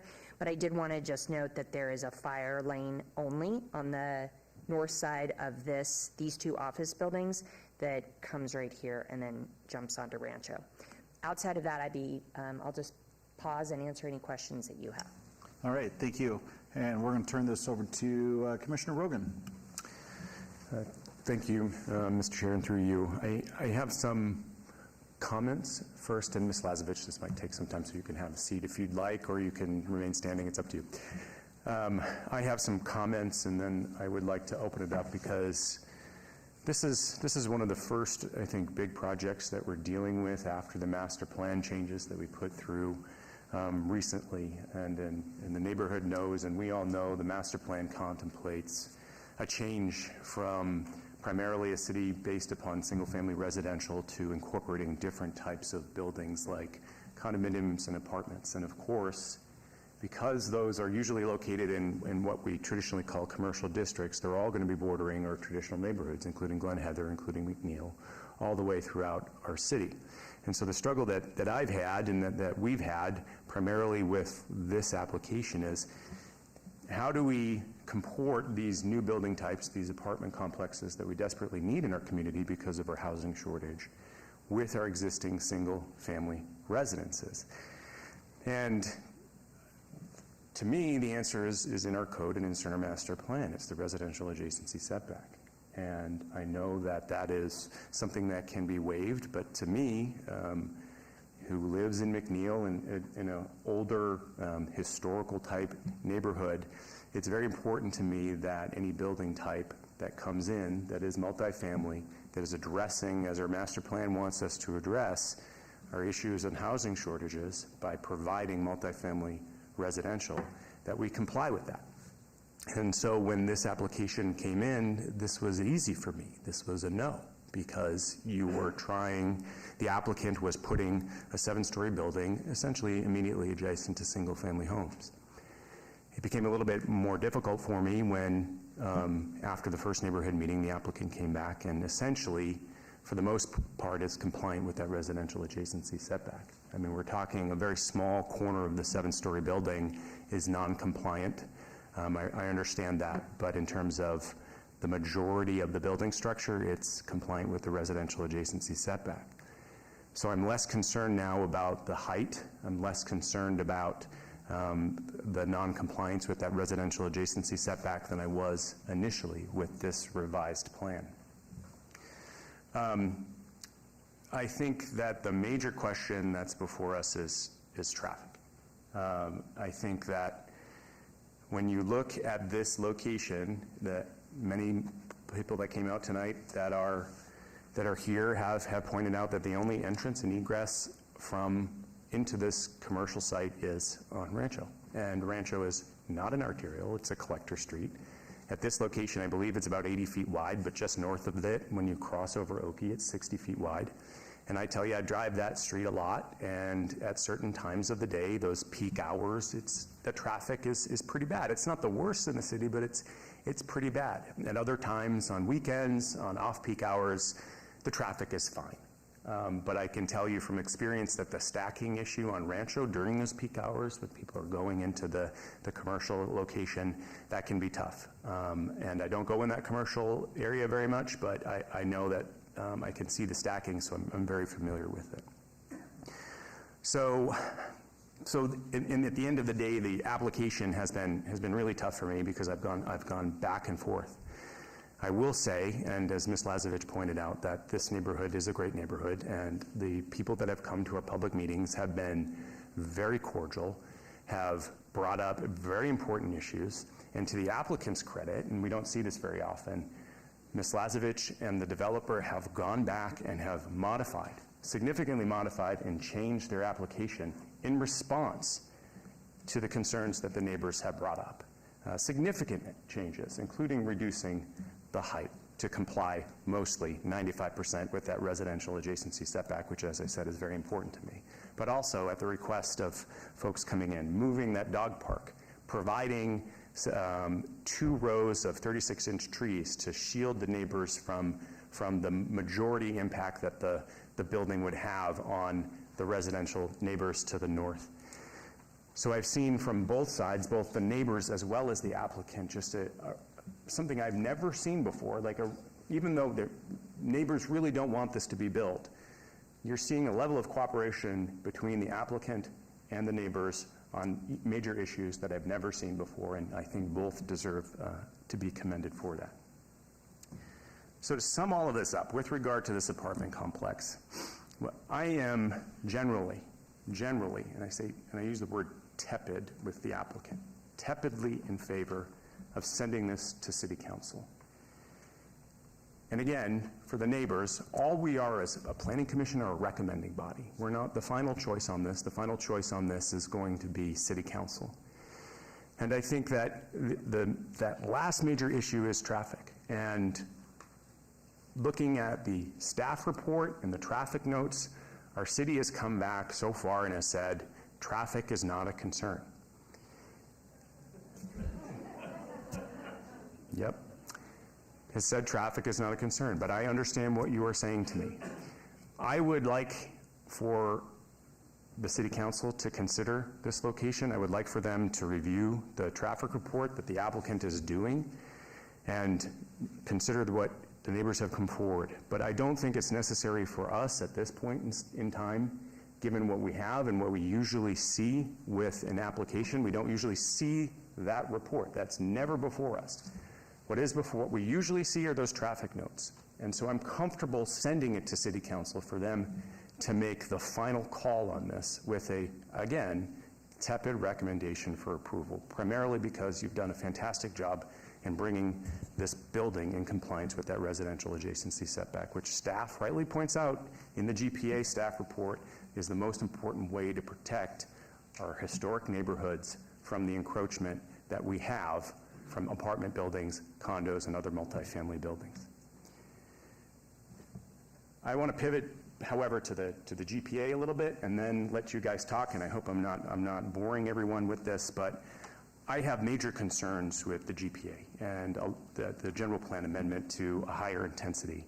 And some of those have been talked about by Mr. Bennett, Mr. Scott, that have come forward, and I share those concerns. Primarily, again, that GPA would allow for greater density, so you're looking at multiple types of this apartment complex coming in. And while the plan is to have bus rapid transit or light rail, that is light years away. And so I don't see any developer coming in right now, if we amend this master plan, I don't see any developer coming in right now and say they knock down the Chick-fil-A and they want to bring in another apartment complex. I don't see them building an apartment complex that is short on parking. And I just can't envision it. Maybe in the future, when we actually have the RTC, and as one of the neighbors mentioned, the RTC and the state and the city and the county, since that's right on the county-city border, coming together and putting in bus rapid transit or light rail, maybe we should come back and amend the GPA to allow for greater density, but I just don't see it. I looked on our map to see where are we putting that type of density, and we're not putting it at intersections like Rancho and Sahara. Sahara is a major street, but Rancho is not. It's a collector street. And where we have put this type of density under our revised master plan is on arterials that are at least 100 feet wide. And Rancho is not one of those arterials that's 100 feet wide, as I mentioned before. So I just don't think this type of density for that GPA is consistent with what we've done in the past, or I should say very recent past with our changes under the master plan. And I just don't see it working right now, given that this is a location that is impaired in terms of its entrance and its egress. I just don't see it, given that we don't really have a transit plan for bus rapid transit or for light rail or any other type of high-capacity transit on Sahara, and I just can't support that. So in sum, again, I'm ready, I'm comfortable sending the apartment building up to City Council for them to make a final call on this. I'm not comfortable sending the GPA up. I think the GPA is a mistake, and I can't support it. Thank you, Commissioner. Commissioner Walsh. Yeah, thank you, Mr. Chairman. Through you, I have a few comments on all the testimony I've heard today. But before I do that, if it's okay with the chair, I'd like to ask the community president to come up for one question I have, and maybe even two. But while she's coming up, some of my comments that I know a lot of comments came back about the master plan and the light rail systems and all that. A lot of work has gone in over the years to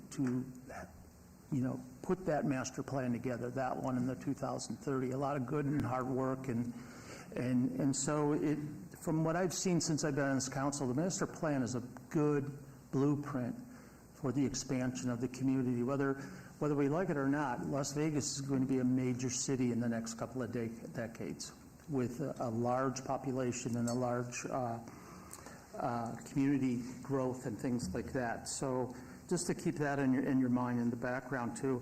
Also, they mentioned about as far as the community and the history of the neighborhood, and I understand that. It's I think it goes past 1967. So that I took into consideration as well. But my question to the community leader here, if this project didn't even come on the board, didn't even come up, what would you or your community like to see on that property? Or what would be acceptable to be on that property? To be on the property? Correct. What would your community be comfortable with to be placed on that property? Something similar to the office buildings maybe that are already there. There was I think one of the buildings that's going to be torn down was a school. That didn't seem like there was much traffic, is that correct? I can't remember if that was the tenant in there. You mean like a professional school? Yeah, like a nursing Like a school. nursing School.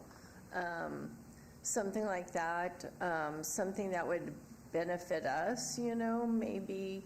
I know one resident said a grocery store. I don't know if I personally would be in favor of that, just because I don't know how much traffic there is, but Trader Joe's would be nice close by. I don't know if that's the place for it. Something similar to what's already there, and 2 stories in height is. Okay, and the other question, the last question I have for you, and it deals with one of the testimonies given by a mom who walks her toddlers and her new baby in the area and then the school issue came up just at the end of all the presentations, that the children in that area have to walk all the way to Oakley to get on their school buses? Oakley and Birch, yes. Have you, as a community group, addressed that to the Clark County School District to say if you could get an actual school pickup in your community directly for safety reasons? One of the mothers, Teresa, yes, was trying to get that done at one time. Was that correct? To have the school bus pick up within the neighborhood. Commissioner, I don't want to start bringing and opening the public hearing. If we have questions about where this is being positioned, we can handle that after this meeting. But I don't want to have a ton of people coming back up here. Thank you. And that was the only questions I had for you. But regardless of what topic on this topic, you should really do something about it. You don't have to testify, because I'm just voicing the concern that I have as a commissioner for child safety. 22 years they were in the neighborhood, and then they took them out. I'm sorry. You just spoke, so I need your name and address for the record. Okay, sorry. Teresa Erickson, 1809 Birch Street. Okay. Would you please repeat that comment? My address? No, please repeat. So about 22 years ago, they took them out of the neighborhood. When I moved into the neighborhood, elementary school, middle school, and high school all picked up in the center of the neighborhood. I live in the cross streets. And they moved them all to the main streets. They moved the high school out to Rancho. They moved elementary was on Ivanhoe on Oakey. So the bus literally stopped on Oakey and Ivanhoe. And I went to the community, I went to the school, I went to the school district. I did everything I possibly could to get letters and do whatever I could to move them back. I mean, right in front of my house, I would have been fine with. Okay. So the answer is yes. If you could at least establish some nexus between their community and the application. The other one was just to see what other alternatives could be done. And I really don't, especially with the project being approved by staff, and they put a lot of work into it. Trust me, I've seen many things go across this desk where they do their homework. So if it's approved, and they've covered everything. Thank you. That's all the questions I had. Thank you, Mr. Chairman. Thank you, Commissioner Walsh. Commissioner Taylor. Thank you, Chair. I have a couple questions for Ms. Lazovich. I really appreciate everything that you described and everything that Commissioner Rogan described in terms of the work done with the neighbors. Because I also know this corner incredibly well. I spent probably a decade in the U.S. Bank building doing depositions. So I'm very concerned about the traffic. I'm concerned about people cutting through that neighborhood as was described. And so do you know, I know somebody mentioned that there were speed humps potentially in the neighborhood. Do you know if there's any traffic deterrents currently in the Glen Heather neighborhood that would assist in mitigating traffic flow potentially from the proposed project through the Glen Heather neighborhood? Not that I am aware, they would probably know better, but based upon what Shelley has talked about, I don't think that there are presently any speed bumps of any kind in that neighborhood, or speed humps, or whatever the proper term is nowadays. But that would be an issue that, of course, we would have to pull fire in to have that conversation with them about, and whether or not that's even something that they're okay with. I know it's a tricky issue. Right. In preliminarily what we've gotten back from a comment perspective from traffic, I don't believe is going to contain any of those kinds of requirements in the traffic study to go into the Glen Heather neighborhood and put in traffic calming devices. I think it will, as I understand it, it will predominantly deal with improvements along Rancho, dealing with the lights, stuff that's maybe a little bit closer to, but not into the neighborhood. Okay.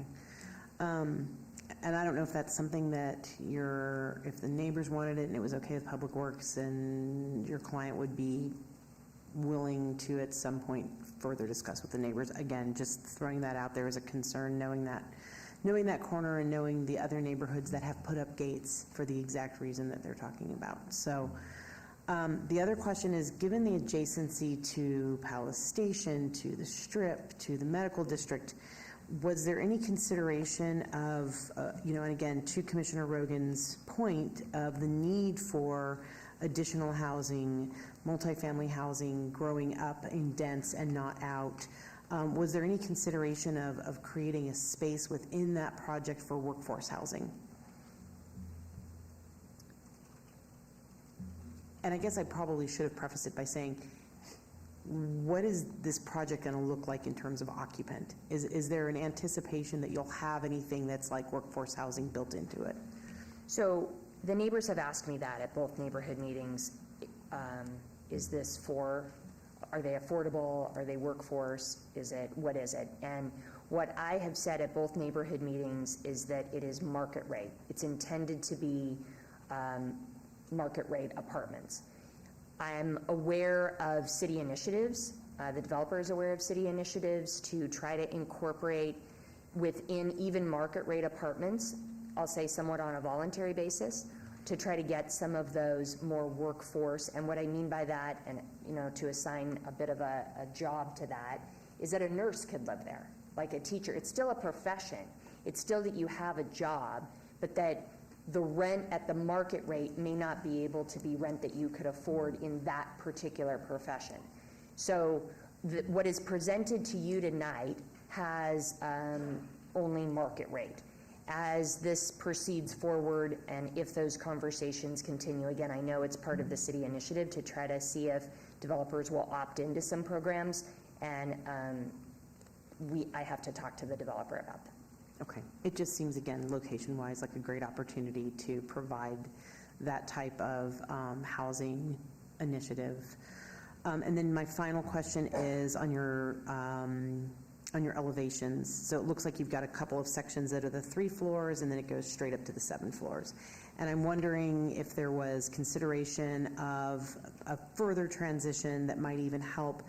While I appreciate that the residential adjacency is very, very close to what's required, was there any consideration to making it a 3 to 5 to 7 transition to do a couple things? One, reduce the need for that request for that variance on the residential adjacency, but also to potentially just even slightly more decrease the density and also potentially for the aesthetics. So that's my last question, because it seems like, again, it lends itself to that type of tiering. So yes, initially, this goes back a couple of months ago when we heard the comments from the neighbors about the abruptness of this height of our project right next to the homes. We looked at ways, what kind of a setback could we do, and again, hearing things, Ms. McSwain, who was here, she was one of the ones actually at the neighborhood meeting that says there's a lot of integrity in setting a precedent for whether or not this project complies or doesn't comply with the residential adjacency, and it sort of becomes a broader issue for other projects in and around this area. So my direction, hearing this from the neighbors to the developers, was we have to meet the setback as much as we possibly can, and certainly on the 3-story. Certainly, that was a given. So when we came to this, it is my understanding, and I'm not, the architect, but I believe that if you did what I understand is if you did the 3, 5, 7, more of the 5 and the 7 then encroached into that setback than if we kept it, I'll say, clean, for lack of a better way of saying it, and did the 3-story to the 7. In other words, most of the building complied with the residential adjacency with that longer transition of 3 to the 7 than would have if we went 3, 5, 7. I think I would have been in here for some portion of the 5, not meeting the residential adjacency, and then maybe also the 7. And that didn't feel like I was achieving as much of that separation and that mitigation as I was trying to do to satisfy the neighbors. Okay, and as it's drawn now, is there a way to take where you start the 7 and drop that to 5 and then go to 7? I don't know. I don't know with the way the building, I don't know. Okay. I can ask. Certainly this will move on at some point, and I will ask that question. Okay. Thank you, Ms. Lazovich. Thank you, Chair. Thank you, Commissioner. Vice Chair Cherry? Through the chair, I will say, just starting off on item 21, I'm a no for that. I won't be supporting that application. I feel like the site, the needle's already, touching 100 with the proposed application that's there. Commissioner Rogan, all your comments, I think they land very well. It's kind of lined up with what had in my mind. It's a tough site with, essentially one in, one out. I realize there's the emergency lane on the other side. And I realize we don't look at the traffic report. It would have been nice, more so for the applicant to have it, because maybe there is some type of redesign that both the architect and or Public Works has on the Rancho portion of it, and egress coming in and out. Like, when I'm on the site, I don't have a problem circulating through the site. It's Rancho. You get stuck on Rancho, and I go to this site all the time. So for example, going north on Rancho, maybe there's a way to get a dedicated right in to ease up some of that traffic. Maybe the roundabout goes away. Maybe there's just things that I think that could be looked at that would help out the problem I have with Rancho. I do think, from a standpoint of, I would love a Trader Joe's there. I go to the Smith Food King down the street, and, it's would I like to see a Trader Joe's? Yeah, I think it'd be a lot busier with traffic. I mean, I just think the intensity of some of the other uses as opposed to multifamily, and we're in the multifamily business. We track them all in the downtown area. We track how many children that they have, how it affects schools. And I look at, say, Symphony Park, and I sit there quite a bit and just watch, and I wonder where the traffic is, and they're over 90% occupied on both projects there. I realize multifamily can have children, but what we've seen from our numbers, it's a minimal impact to schools in this specific type of product that's larger than a garden-style apartment complex. With that said, could there be children there? Absolutely. Will there be? Yeah, through the years you'll have some, but I think it's going to be minimal, in my opinion, and what we've seen with the numbers that line up. But more so to what Commissioner Rogan alluded to, we're a recommending body. I think council needs to really take a hard look at the density, and maybe a question for staff. On the commercial space down below, is that required because it's a mixed use application to have the right to make the request for the waiver? Is that why the? Through you, Mr. Chair, that is correct. Yes, the mixed use allows for the residential adjacency waiver. So if council wanted to, could they say, hey, there's not going to be any commercial in this?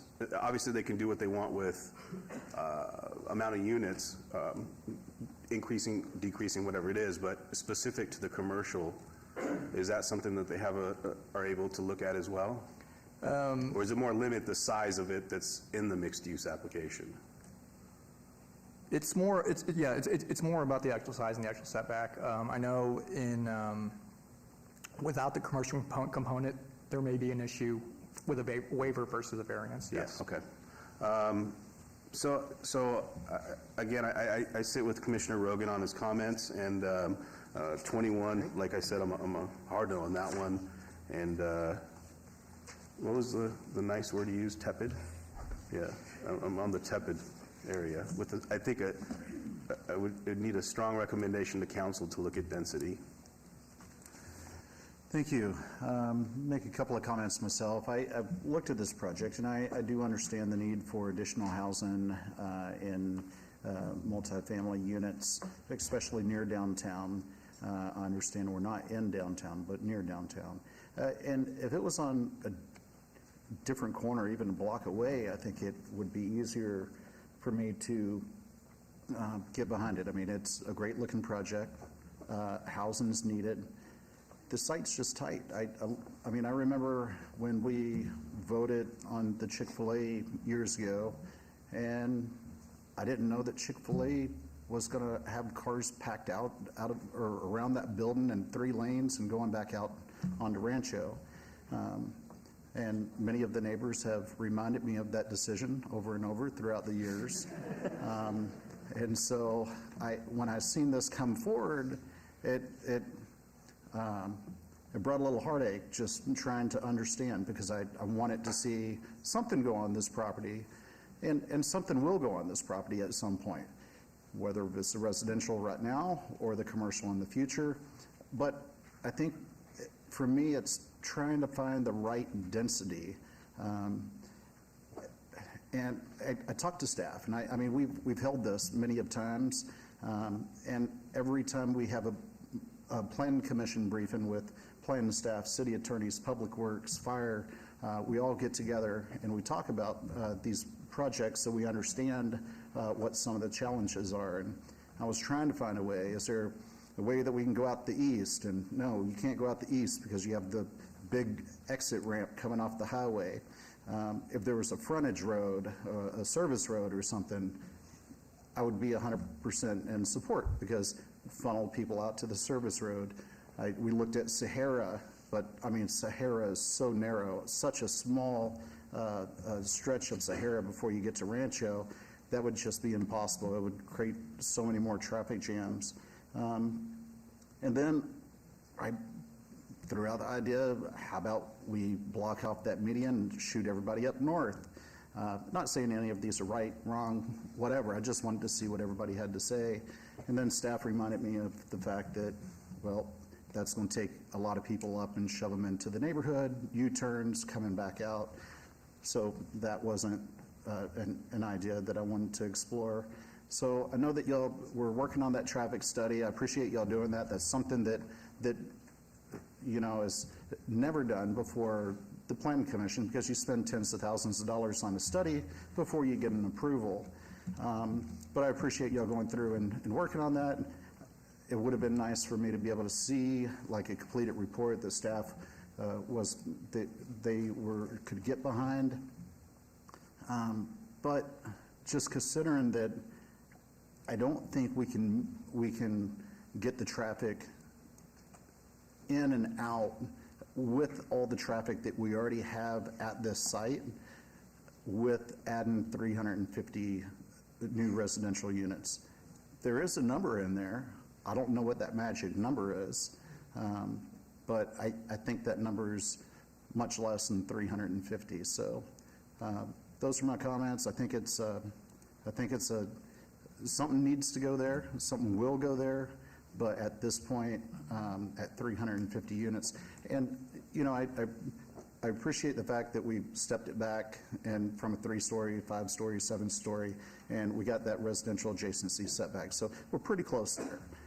That's not even as big of a concern to me. And even if it was on the next block over, where people could come out and take a ride on Sahara and shoot everybody down Sahara, I think it would make it a lot easier for me to approve. Such a unique site. So Commissioner Williams, did you have any comments before? Okay. Commissioner Kasama, okay. Commissioner Rogan? Thank you. Commissioner Taylor, did you have any other comments? Okay. Mr. Chairman, staff has conditions we want to add before you guys take the vote. Yeah, why don't we hear the conditions, and then I just want to have a kind of wrap-up comment. For site development plan review 230074, condition 1, a revised site plan and landscape plan shall be submitted to the Department of Community Development prior to or at the same time as application for a building permit depicting the elimination of the dog park in the buffer area adjacent to the single-family homes to the north. Condition 2, a revised landscape plan shall be submitted to the Department of Community Development prior to or at the same time as application for a building permit depicting a double row of 36-inch box Italian stone pine trees or equivalent evergreen tree planted adjacent to the single-family homes to the north side of the site. And condition 3, a revised set of building elevations shall be submitted to the Department of Community Development prior to or at the same time as application for a building permit depicting 3A, no balconies provided on either the 3-story or 7-story portion of the north building elevation facing towards the single-family residential homes, and 3B, the incorporation of metal awnings above and below the windows on the north elevation of the 7-story building facing towards the residential homes so as to direct the light of sight outward and not downward toward the homes. Thank you, I appreciate that. Thank you, Alex. Just to wrap up, and before I make my motion, I think that for the neighbors that are here tonight and for the applicant, the comments that you heard tonight, I think they evince the fact that we've all been struggling with the question of what is appropriate here in light of the fact that our master plan and the city, we need to have greater amounts of multifamily residential. And while I appreciate that perhaps office buildings with a lower intensity use would be preferable, the need for the city is not with office buildings, it's not for small markets, it's not for fast food, it's for housing. And we as a community have to be comfortable at some point with the fact that our neighborhoods are going to be changing a bit. And we're going to be seeing from our backyards, and I say this as a person that lives in a home that abuts commercial property on Charleston, that we're going to be seeing multifamily residential of varying heights in those areas in the future, and that's going to become very much more common. And so just in closing, in reviewing this application, I did a lot of reading on how other cities have addressed this type of change. And something I came across in a blog and in a podcast that I listened to about planning, because that's what we do, is that, and this is the title of this article is 2 Simple Rules for Healthy Neighborhood Change. And the 2 simple rules are this, that no neighborhood can be exempt from change, but secondly, no neighborhood should experience sudden radical change. And I think that this application, as well as the GPA, exemplifies that, where we're seeing that there's some moderate change in this perhaps approval of an apartment building that it approaches that is 7 stories and 3 stories.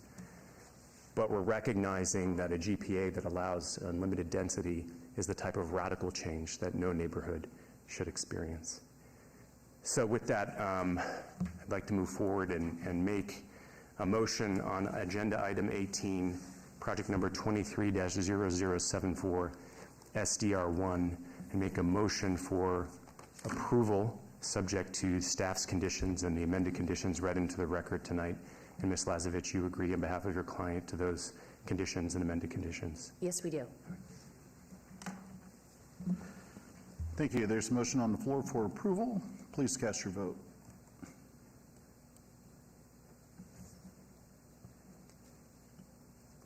And that motion carries. And Mr. Chairman, that item will move forward to City Council on February 21st. All right. And then with agenda item 21, project number 23-0443, GPA1, the general plan amendment, make a motion for, perhaps I need staff, since this is a supermajority, make a motion for denial, and then if perhaps we need to make a motion for approval, correct? If we don't meet. If we don't meet, okay. Let me just make a motion for denial at this point on agenda item 21. All right, motion's on the floor for denial. Please cast your vote. A yes votes for denial. All right, and that motion carries. Thank you very much. And that item will also move on to City Council on February 21st. Thank you, and thank you again to the neighbors that have come out to the neighborhood meetings and tonight. I appreciate your time and your input. Thank you. We've been going for 2 hours. We're going to take a 7-minute break.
Good evening. This Planning Commission hearing is called back to order.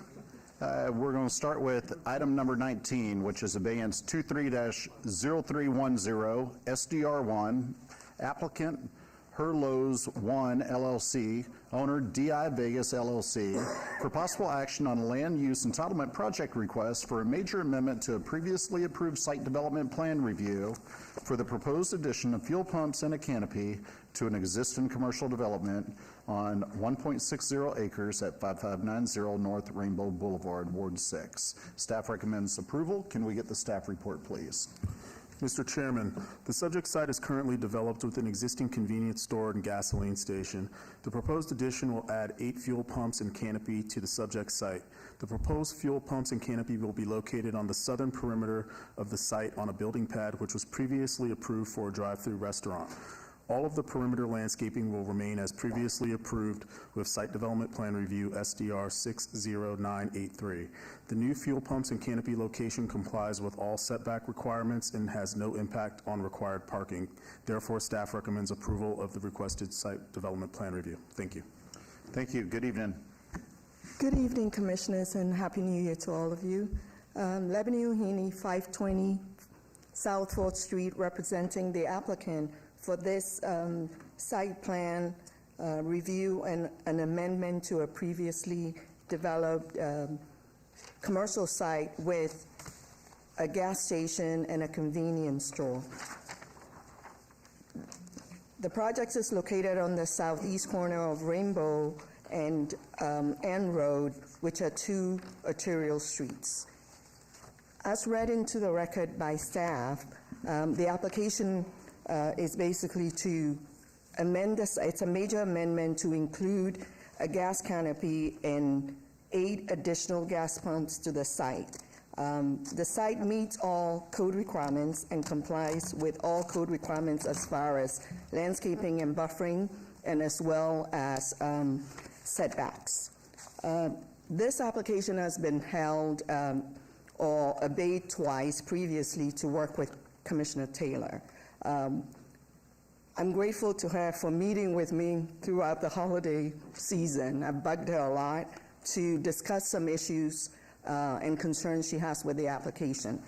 And just for the record, there hasn't been any complaints since the last complaint in 2022 about trees that had fallen on the eastern boundary, which were replaced. So the site is in compliance, and this applicant has always acted really fast when there's been any issues. Staff has recommended approval, and we appreciate the recommendation for approval on the site. Some of the concerns, I will state them, and just to kind of give you how much we've worked on this application since the original meeting date in November, and the 2 abatements until this point. So some of the concerns Commissioner Taylor had was the landscape buffer on the east boundary. Some trees had fallen down, but they were replaced, and they are mondel pines and will grow and fill in the space. In going to the site, we had a couple meetings and then also a site visit, so with a landscape architect. So one of the concerns was the landscaping and the buffers on both sides. This is commercial to the south and to the east, so she was all right with the buffer, existing buffer. What she had requested additionally was additional landscaping along the street frontage, so we worked with the applicant and he agreed to 2 trees, African sumacs, 36-inch buck trees, just on these corners of the site, which we did, our applicant agreed to. Some of the other issues that came up was providing EV stations. Agreement was made to allow the infrastructure during construction of the gas canopy to provide 2 fast charging infrastructure for 2 fast charging EV stations in the future. And we also discussed a condition to review it within June 2026, which the applicant agreed on. There were concerns about possible noise with some of the media stations, which can be pretty loud in some locations. At this location, both Commissioner Taylor and I went to the location, and it's basically at a 40% level, which you can hardly hear once you step a few steps away from the pumps. So she was amenable to that and thought that was a good thing because they could be loud in certain locations. Meanwhile, there hasn't been complaints about it at the location. The fourth issue we discussed was delivery hours, which is similar to most gas stations of this size. So we provided the information, and we want consideration on this application because we basically discussed and done and agreed to most of the items that were discussed. On the delivery item, most gas stations, companies really have vendors, and the vendors have routes, and so they use the routes that are given them. So it's hard for a company to control times and also size of vehicles and some of the things requested and discussed. The plans, the canopy plans, this is a non-branded canopy plan. The existing plan is a Chevron. So the intent is to provide options for the neighborhood for more inexpensive gas with these 8 pumps that are proposed. As said before and by staff, the application meets all requirements, all code requirements, including the 2050 plan and all the things we've agreed to provide as well. So we will appreciate your consideration for approval as recommended by staff, and we accept all of staff's recommendations, and we're ready to accept the other items I've listed. And with that, I'm here to answer any questions. Thank you. Thank you. This was noticed as a public hearing. Anyone wanting to be heard, please come forward. Seeing none, I'm going to close the public hearing and turn this over to Commissioner Taylor. Thank you, Mr. Chair. Thank you so much for coming forward today, and thank you for the work and the meetings and the discussions. I think that when we met for the first time, I expressed to you a concern that there was a lot of saturation of gas pumps. This was originally proposed to be what you've got now, which is the 12 fueling pumps over, 6 fueling pumps with 12 hoses, plus your C-store, and then it was going to be a drive-through restaurant. A lot of the discussion that we had was based on the concern that there was, again, an incredible amount of saturation of gas stations and fueling pumps in this area, and there was not really any food locations. And so all of the discussions that we had were to try to get to something that was going to be a win-win for the community. I have mulled on this, and I know it seems like a simple application, and I know it has staff's approval, but I have really thought about this, and every time we've had a discussion, I just keep going back to the fact that there are a lot of stations. Just to lay out sort of what the community looks like within, looking at one of the apps that'll find gas stations for you, within 5 miles, there's 23 stations. If you look within about 1.5 miles, there are 4, 8, 11 stations. Of those 11 stations, 5 of those are Terrible Herb Chevron stations. Immediately across the street, there is a 7-Eleven with non-branded gas that went in not that long ago, that opened up and kicked off operations not that long ago. So that station went in with an understanding of what was originally approved by the city of the existing stations, the C-store, and a drive-through restaurant. What we don't have in that area is a lot of food options. There are about, let's see, where is it? About 0.4 miles away, there is a McDonald's, a Houston Hot Chicken, and then kitty corner, there's a Starbucks going in, and that's where it ends. And so while I, again, so appreciate the work that you've put into this, and the time that you've spent with me and the discussions that we've had, I just don't feel that this is going to be compatible with the adjacent development. I don't feel that it meets the needs of the community because of the existing saturation. And I'm just not able at this point to support the application. And I would welcome the comments from my fellow commissioners, but I did want to make sure that there was an understanding of when I say saturation, what I mean by saturation, and that is why I wanted to run through all of those different stations. You know, again, with just in less than a mile, you've got the other Terribles that is about 0.4 miles away, a Sinclair, a Texaco, that are all about the same distance. And so it's just, there's a lot of that in the neighborhood and not a lot of other amenities, especially for food where the neighbors could walk. And, you know, this was what the neighbors agreed to. You know, the existing stations, the C-store, and a drive-through restaurant. And so this kind of upends what they worked with this applicant on previously. So, like I said, I know what my inclination is, but I would appreciate hearing from my fellow commissioners.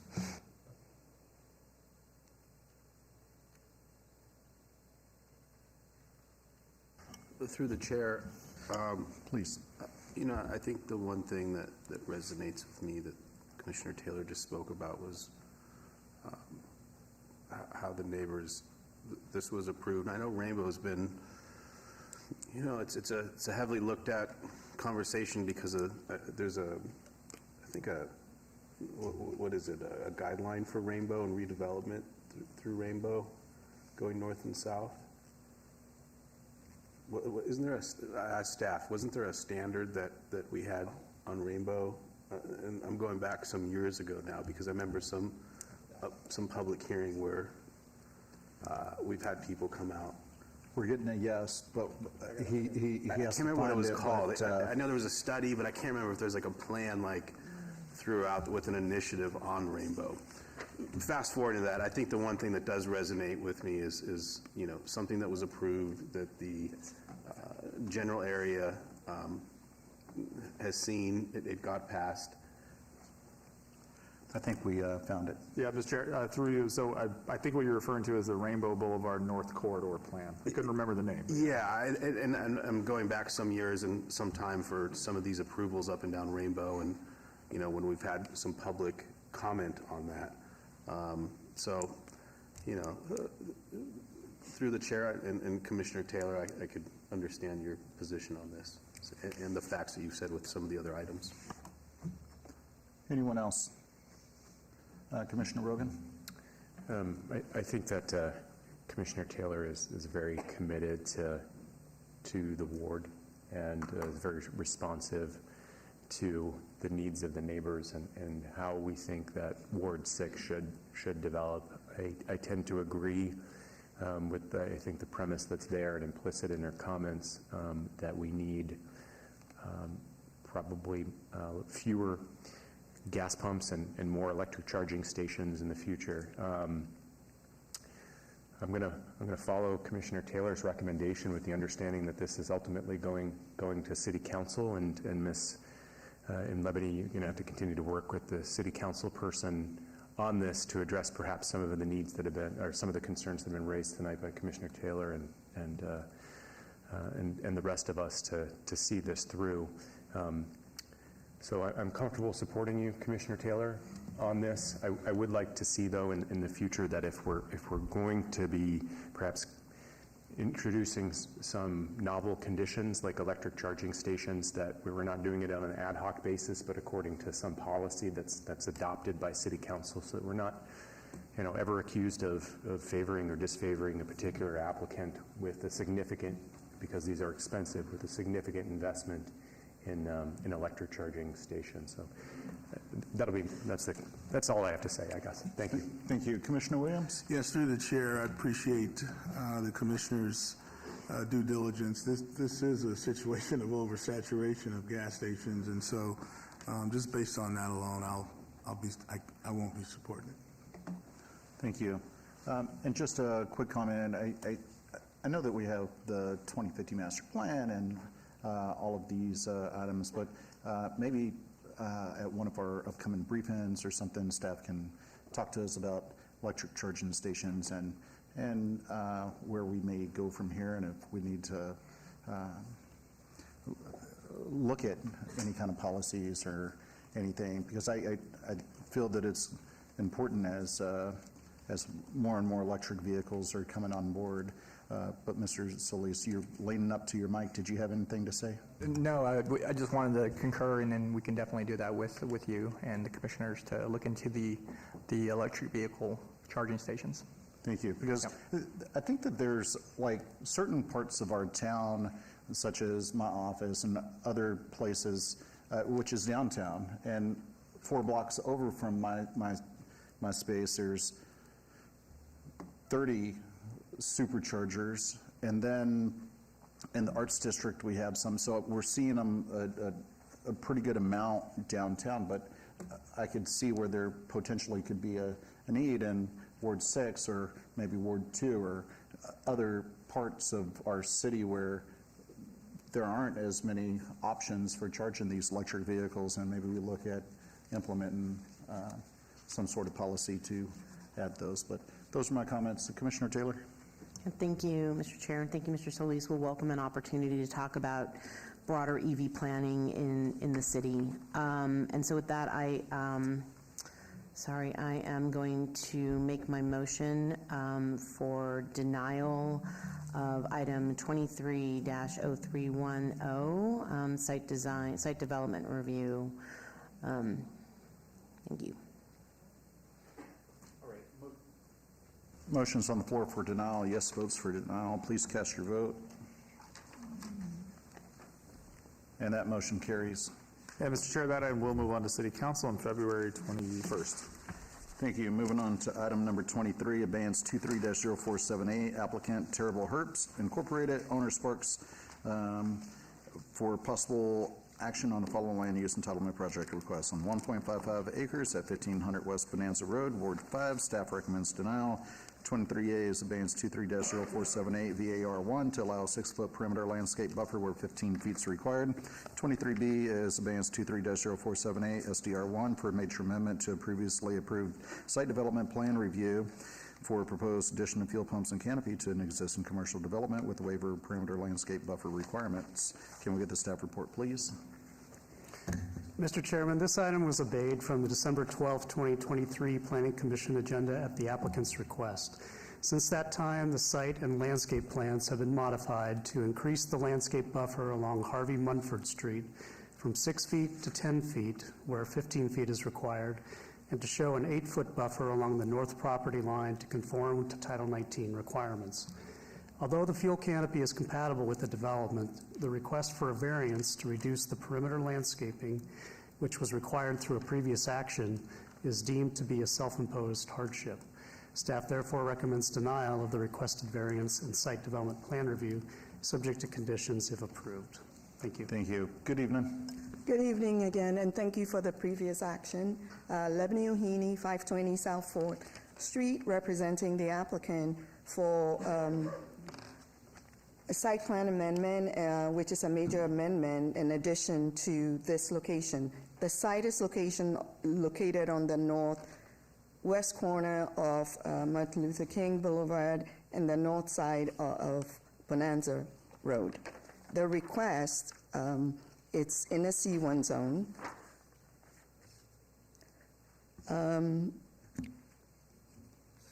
The request is for a gas canopy with 6 fueling stations. We understand that staff recommended denial, and we've been working since the last abatement to work hard to satisfy the requirements for the project. There was a previous waiver along the west property line, which was for 6 feet, and I recognize that that was for setbacks for a previous retail building on that side. And there's also a car wash located at, on the southern parcel that has a setback of 5 feet, and it's built.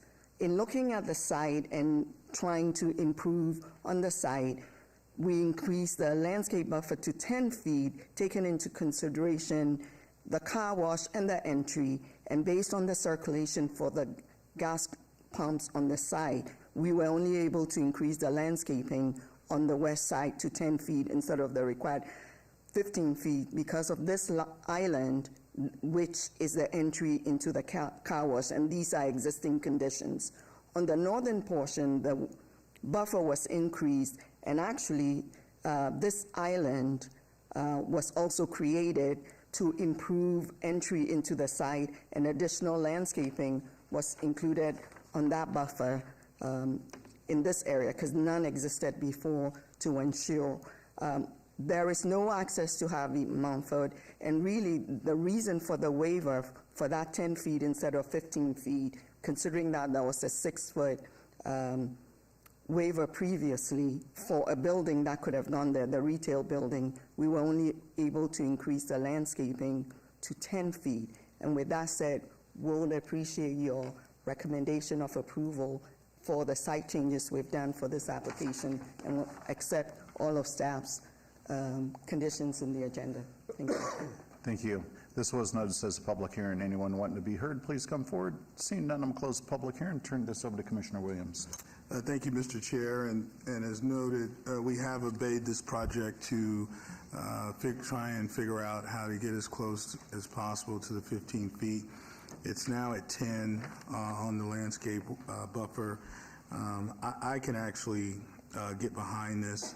The development and expansion of this lot is needed in this particular area.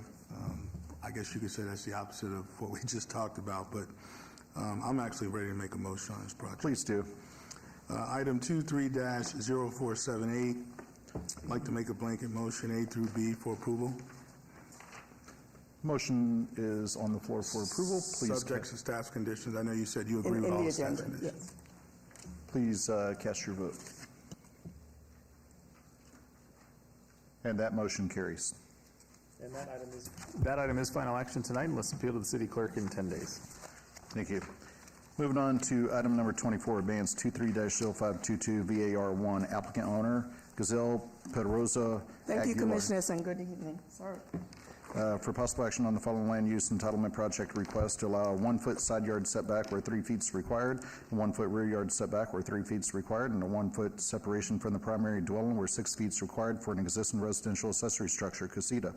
0-foot side yard setback where 5 feet is required for an existing patio cover 1, a 0-foot side yard setback where 5 feet is required for an existing patio cover 2, a 6-foot tall front yard wall fence where 5 feet is the maximum allowed. Total accessory structure coverage of 103% of the primary dwelling floor area where 50% is the maximum allowed, and to allow a 0-foot separation from the primary dwelling where 6 feet is required for an existing residential accessory structure carport, and to be located within the front yard where such is not allowed. At 1800 Silver Birch Lane, Ward 3, staff recommends denial. Can we get the staff report, please? Thank you, Mr. Chair. This is an abeyance item from the December 12th Planning Commission. There are 4 existing unpermitted structures that do not meet Title 19 requirements, including 2 structures and 2 patio covers. There's also a 6-foot wall in the front yard where 5 feet is required. A code enforcement case has been ongoing since November 2021 to monitor progress of either the removal or legalization of the subject residential accessory structures, patio covers, and front yard wall. There is no hardship related to this site's physical characteristics that would warrant deviation from Title 19 requirements. Staff therefore recommends denial of the variance. Thank you. Thank you. Good evening. Good evening. My name is Aaron Aguirre. I live at 1800 Silver Birch Lane, and this is my mother. I'll be translating for her. Okay. If we can get your mother's name. My name is Giselle Pedrosa. My address is 1800 Silver Birch Lane, Las Vegas, 89104. Thank you. You want to tell us about your application? Yeah, so the application that we're trying to put is, if we could see, if we could keep the bag house that my dad made, if we could keep it, because due to that my nephew lives with us, and that house, we made it for him. And we just want to see if there's like if there's anything we could do to keep the house. And that would be it. All right, thank you. This was noticed as a public hearing. Anyone wanting to be heard, please come forward. Seeing none, I'm going to close the public hearing and turn this over to Planning Commission, starting with myself. So this is in my ward. I reviewed the particular application. There's a lot going on this particular property, and when you look at it from the standpoint of how it reads, it's pretty lengthy. But just so everybody knows, the 6-foot tall fence in the front yard, if you look at the photos, it looks like maybe it's 3 feet tall at the bottom. It does have pillars that come up, and I imagine that's why we have that variance, and it looks pretty nice. So I don't have a problem with the fence, and the front carport looks like it goes all the way across the whole front of the building and integrating into the particular property, so that's not a problem either. The part that I do have a problem with is the sides of the house that were added onto and sitting on top of the block wall on the neighbors, your block wall, neighbor's block wall. It's just built all the way out to the property line.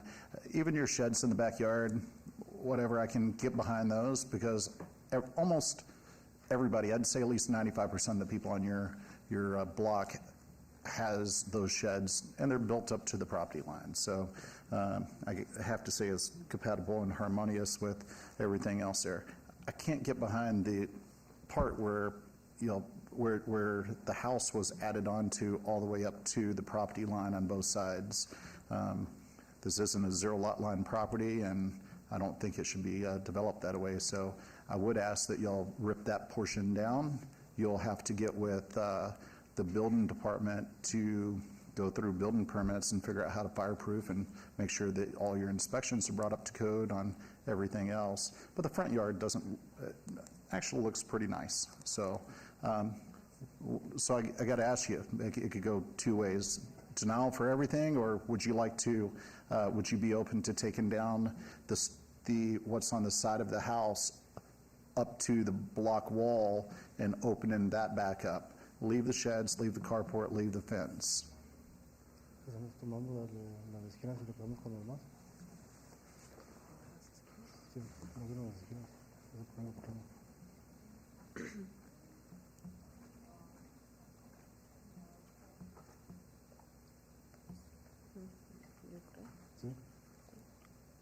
We'll go with the side, taking down sides. Yes. Yeah, would be okay with removing what's on the sides? Yeah. Okay. You would get my support if you did that. I would make a motion for approval. If I could ask staff if they could revise the conditions. Commissioner, just for clarification, you are okay with the fence, the carport, and the rear accessory structure? Yes. Okay. So in that instance, we would just amend condition, or strike, sorry. We would strike condition 2 and condition 3. Okay. Would you mind reading condition 2 and 3? Sure. Condition 2 is a variance is hereby approved to allow a 0-foot side yard setback where 5 feet is required for an existing patio cover. And number 3 is a variance is hereby approved to allow a 0-foot side yard setback where 5 feet is required for an existing patio cover. And those 2 patio covers correspond on the site plan with the areas you're concerned with. If we strike those 2, then the variance only applies to the remaining conditions. Okay. Thank you. And are you in agreement with all the conditions of approval? Yeah. Okay. All right. If we can get a motion? Through the chair, prepared to make a motion for approval, subject to all staff's conditions and amended. And striking condition number 2 and 3. It was 2 and 3. Through the chair, was it 2 and 3 were the conditions? Yes, through the chair, correct, Commissioner, 2 and 3. Thank you. We are striking. Thanks. All right. Motion's on the floor for approval of item 24, striking condition number 2 and number 3. Please cast your vote, and that motion carries. And that item is final action tonight. Let's appeal to the city clerk in 10 days. Thank you. Thank you. Thank you. All right, moving on to item number 27, 23-0513, applicant Maxim Rose LLC, owner Victory Outreach Las Vegas for possible action following land use entitlement project request on 2.42 acres at the northeast corner of Cedar Avenue and 28th Street. Staff recommends approval. 27A is 23-0513, GPA1 from PF Public Facility to H High Density Residential. 27B, 23-0513 ZON1 from CV Civic to R4 High Density Residential. And 27C is 23-0513 SDR1 for a proposed 6-story, 192-unit multifamily residential development. Can we get the staff report, please? Mr. Chairman, the submitted plans depict two 6-story residential towers and a 4-story parking garage. Access to the site is provided from Cedar Avenue. The residential towers will feature 192 units, of which 48 are 3-bedroom units, 80 are 2-bedroom units, and 64 are 1-bedroom units. Staff finds the proposed development supports the City of Las Vegas 2050 master plan objective of providing additional housing options in order to meet the needs of the growing community. Staff finds the proposed development to be designed in a harmonious and compatible manner with the surrounding area and thereby recommends approval of the requested general plan amendment, rezoning, and site development plan reviews subject to conditions. Thank you. Thank you. Good evening. Good evening. Landon Christofferson, 2885 East Quill Avenue, 89120, here representing the applicant and developer. Real quickly, we have 2.47 acres that's bound by Cedar, Julian, and 28th.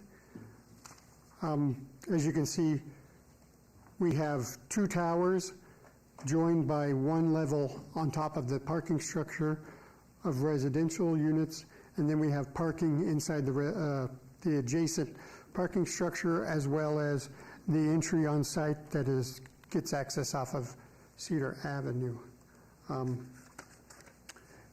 All of these units will be for sale. This is not a for rent product.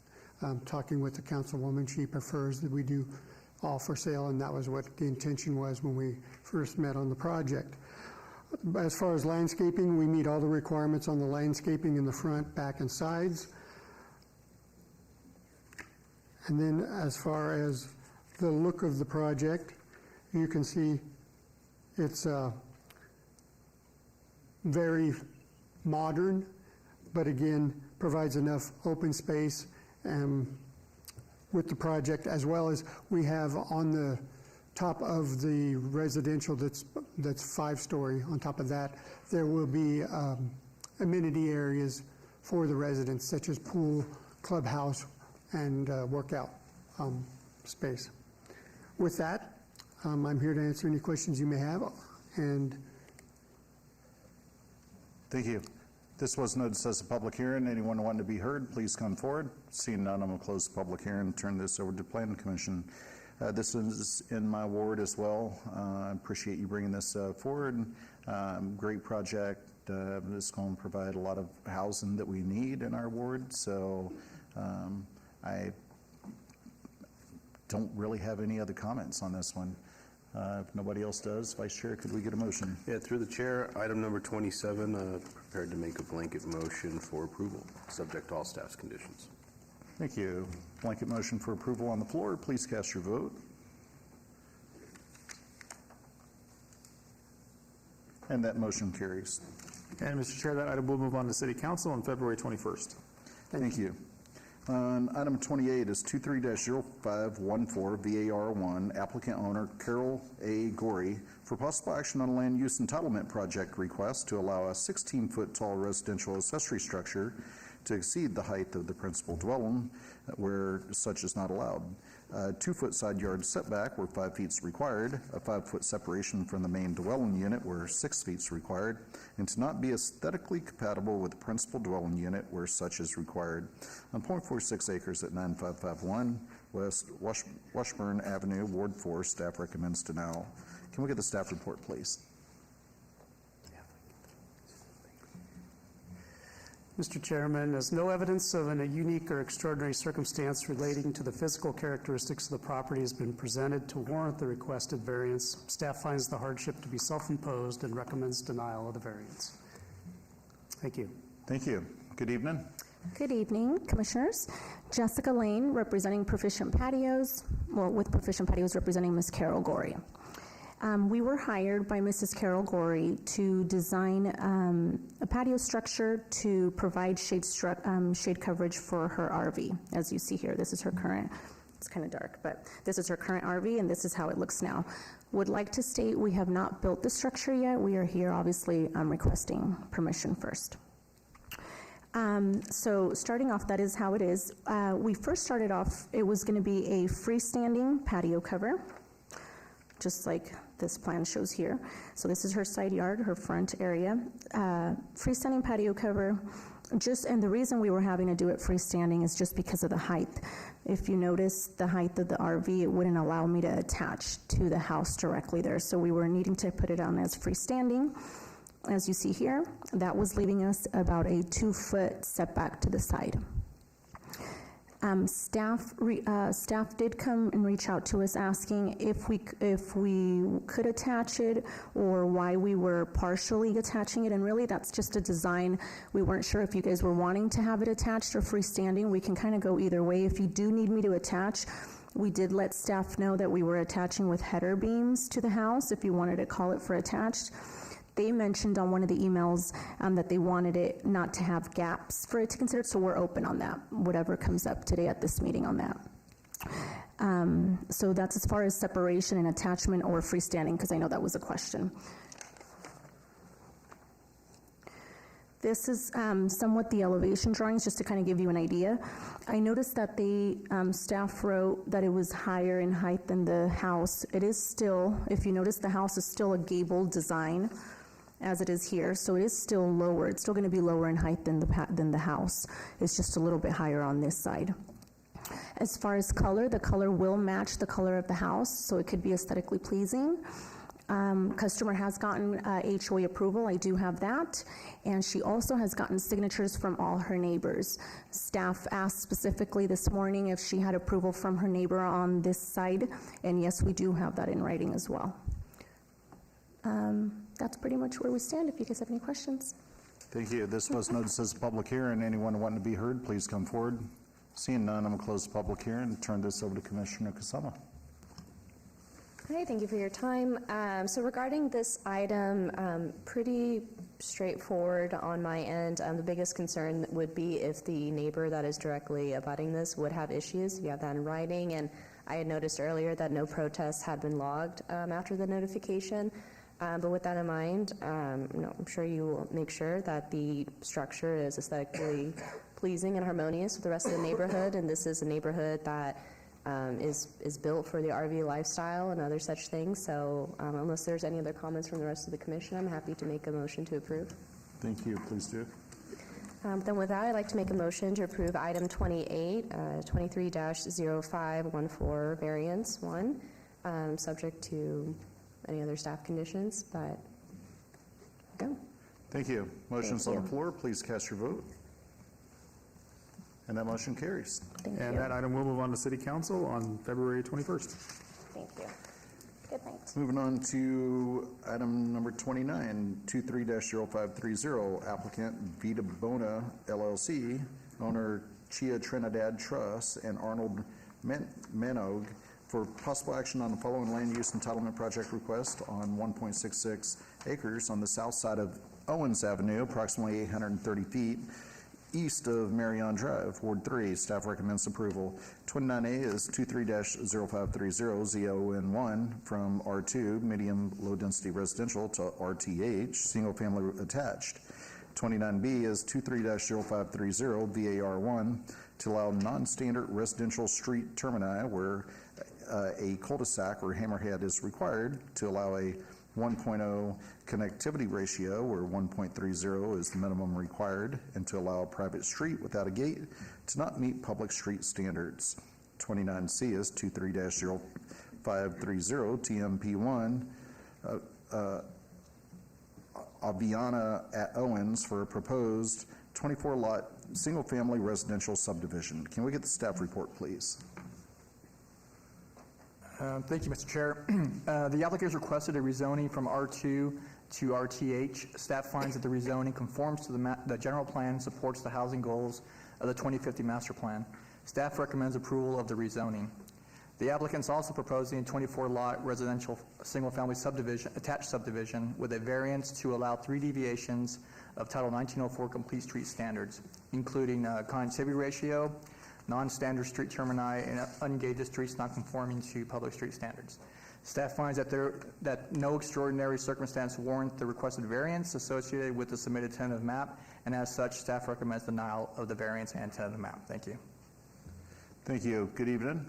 Good evening, Landon Christopherson, 2885 East Quill Avenue, 89120, here representing the applicants. Quickly, this site is south of Owens and west of Nellis, in between Nellis and Marion. There's multifamily on each side, and what we are proposing, again, is a 24-lot subdivision that meets the RTH code. The only deviations and variance that we have is the roadway. However, we've redesigned it several times to try to accommodate traffic. There were some concerns with having the separation between 2 entrances. That's why we dead-ended the entrance to the north, or I'm sorry, to the west, to alleviate that problem of the concern of traffic. But in doing so, we felt instead of ending in a hammerhead or a cul-de-sac, which would require the fire truck to come through the neighborhood, turn around, and then make its back way to the entrance, that we dead-ended with a crash gate to allow fire to not have to make that turnaround. We meet all the setback requirements as far as the landscaping. We also meet the requirements of lot sizes, and again, with that, with the proposed, what we propose to do as far as the design of the residential, each lot will have a minimum of 10 feet backyard. So with that, I'm here to answer any questions you may have, and we concur with staff's conditions. Thank you. This was noticed as a public hearing. Anyone wanting to be heard, please come forward. Seeing none, I'm going to close the public hearing, turn this over to the Planning Commission for discussion and possible action. This one is in my ward as well. So,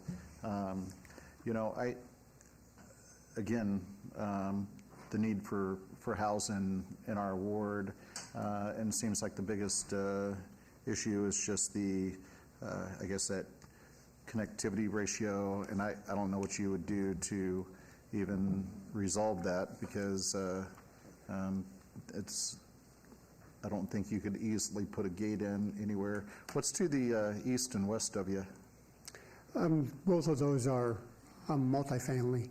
But Okay. I do have a question there, Commissioner. We have provided pedestrian access all the way through, and when reading the staff's report, I didn't see that they had made that connectivity for Owens with 2 points of ingress egress on pedestrian access.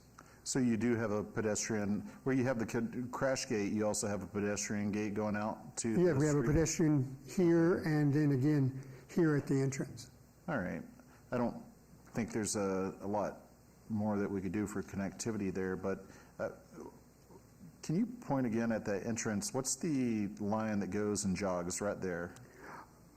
Oh, that's just dedication. My apologies, I'm an engineer background, so I always show everything that Okay. could potentially be. That would be the dedication for the right-of-way. All right. And I know that Public Works has typically likes to see the gates, and I was asking Mr. Pyatt about that because what triggers that? And that's typically triggered due to the fact that that way the public would know they're going on to a private street or public street. But is there any case where you would, I don't see where that would be, why that would make as big of a difference if the public knew if it's a private or public street. Is there any type of signage or anything that, like not a through street or no outlet or anything like that, that we should put up front to let the public know? Sure, Mr. Chairman, Lucian Pine, Department of Public Works. The street name signs will be brown with white lettering. That should be the indication, say, privately maintained. They can always have their own private signage that says this is, not open to the public. They're welcome to do kind of any signage that they want to.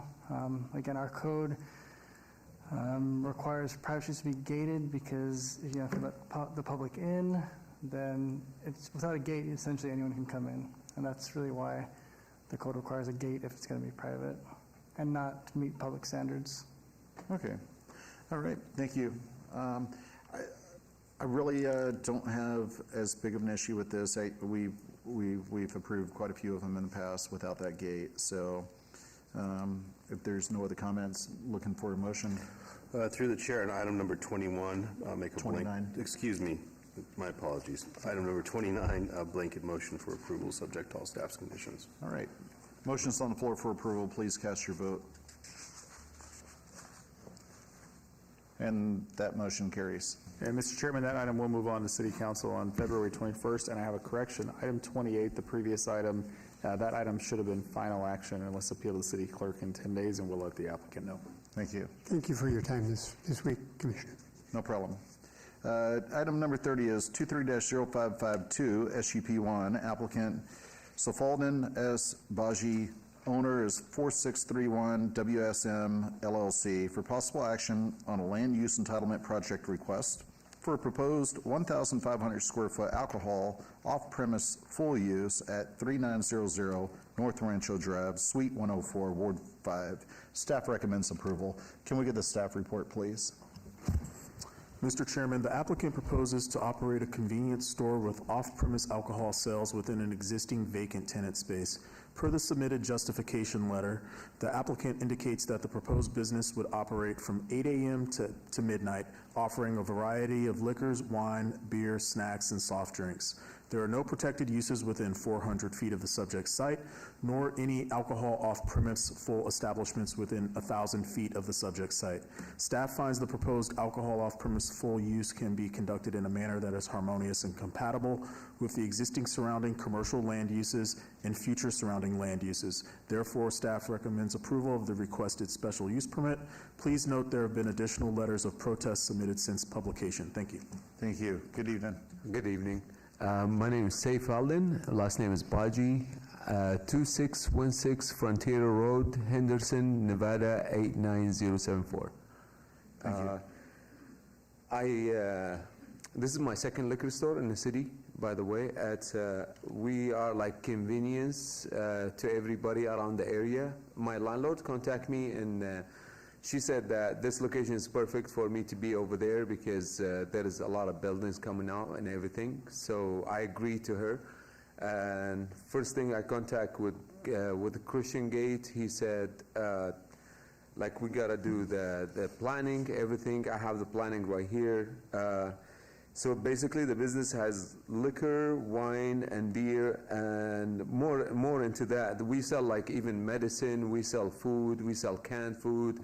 We take people with ABT. Basically for the community, we're really, it's easy access for them. Like they get the stuff when there is big stores closed and stuff like that.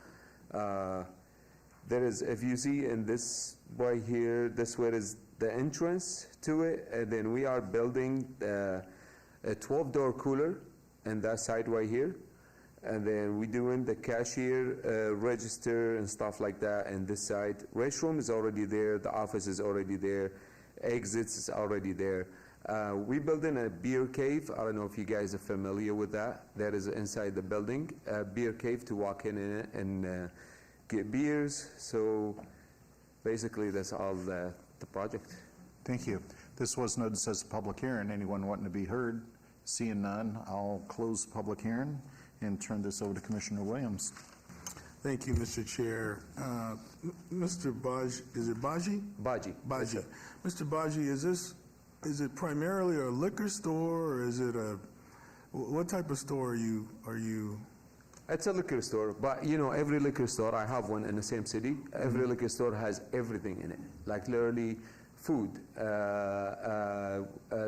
tobacco, you know, there is, we sell milk. We sell like anything. It's a convenience, like it's kind of big store, but it's a small store. And we have, like in COVID, a lot of stores got shut down. We were like really good for the community as we care in everything. We care medicine, any stuff that we could sell in a liquor store, basically. All right, thank you. Yeah, I'm okay with the Snacks, surrounding. sorry about that. Snacks, soft drinks, water, of course, any of that stuff. Anything that is good for you to. But it's primarily a liquor store. Primarily liquor store. Okay. That is correct. Mr. Chair, I'm ready to make a recommendation. Please do. I'd like to make a recommendation for approval on item 23-0552 SUP1. Thank you. Motion's on the floor. Please cast your vote. And that motion carries. And that item will move on to City Council on February 21st. Thank you. Thank you.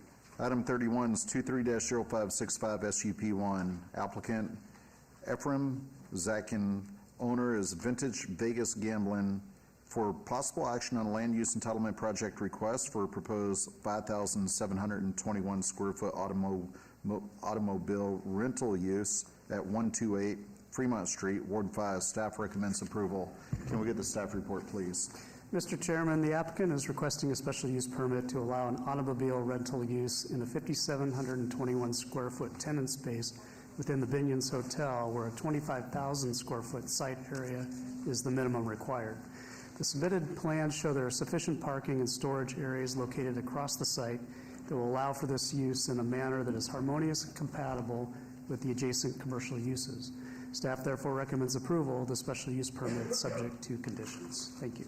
Thank you. Good evening. Good evening. Good evening. My name is Tim Logger. I'm the general manager for Binions, so if you have any questions for our end, I'm here to answer. Thank you. All right. My name is Gianno Amato. Good evening, Chair. Good evening, Commissioners. 2050 South Magic Way, 89002. And my name is Ephraim Zakin, 9492 Gainey Ranch Avenue. Would you like to tell us anything about the application? Yes, so what we're proposing is to rent the slingshots on Fremont Avenue. There's plenty of parking spaces, no issues with traffic, and I think it would be a convenience for the tourist since there's really no location around there that I know of to rent any slingshots. Okay. And we're going to use the part of the Binions Hotel valet and also storage the cars overnight at the parking lot. Okay, perfect. Thank you. This was noticed as a public hearing. Anyone wanting to be heard, please come forward. Seeing none, I'm going to close the public hearing and turn it over to Commissioner Creer. Commissioner Creer. Commissioner Williams. I'm going back a couple of years when he was on the commission. Thank you, Mr. Chair. To the applicant, I understand the staff's given their recommendation of approval. I would ask if you would be open for an abeyance because I would really like to be able to come out and walk through this venture to understand it if I could. We'd be happy to show it. I mean, we're members of the board of Fremont Street Experience. We walked all of our other member properties through it. And our property is fairly large, so just so everybody knows, this was an idea that I came up with. I see these slingshots everywhere. Right. And Effie and his partners, they have 3 different businesses with us right now. Great relationship with them. And when I seen these things, I'm thinking, okay, that's obviously very popular. I looked around. There's nowhere downtown that you can rent these vehicles. You have to go on Industrial or South Las Vegas Boulevard. With our property being as large as it is, we have so much extra space in the back that can facilitate this type of thing. We have a back valet area that's in the back area that's been closed down for several years. That would be perfect right on Ogden and First. So we're happy to show anybody. Well, it would be me. Oh, sure. Okay. So in that case, when is the next Planning Commission meeting? Staff? Mr. Chair, through you, it's February 13th. Okay, so I'd like to make a motion to obey this item 23-0565 SUP1 to the February 13th meeting. All right, thank you. Motion's on the floor. Please cast your vote.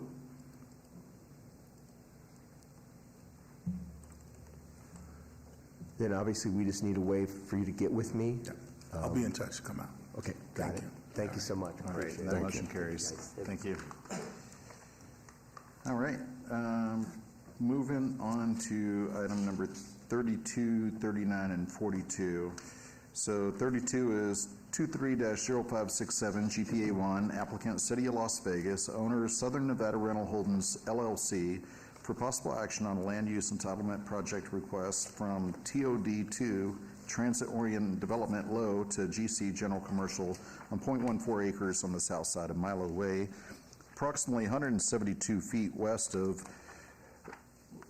Wyandotte Street, Ward 3. Staff recommends approval.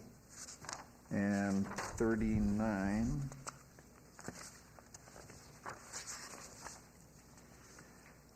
23-0591, applicant owner Southern Nevada Rental Holdings LLC, for possible action on the following land use entitlement project request on 18.67 acres at the southeast corner of Richfield Boulevard and Wilmington Way, Ward 3. Staff recommends approval.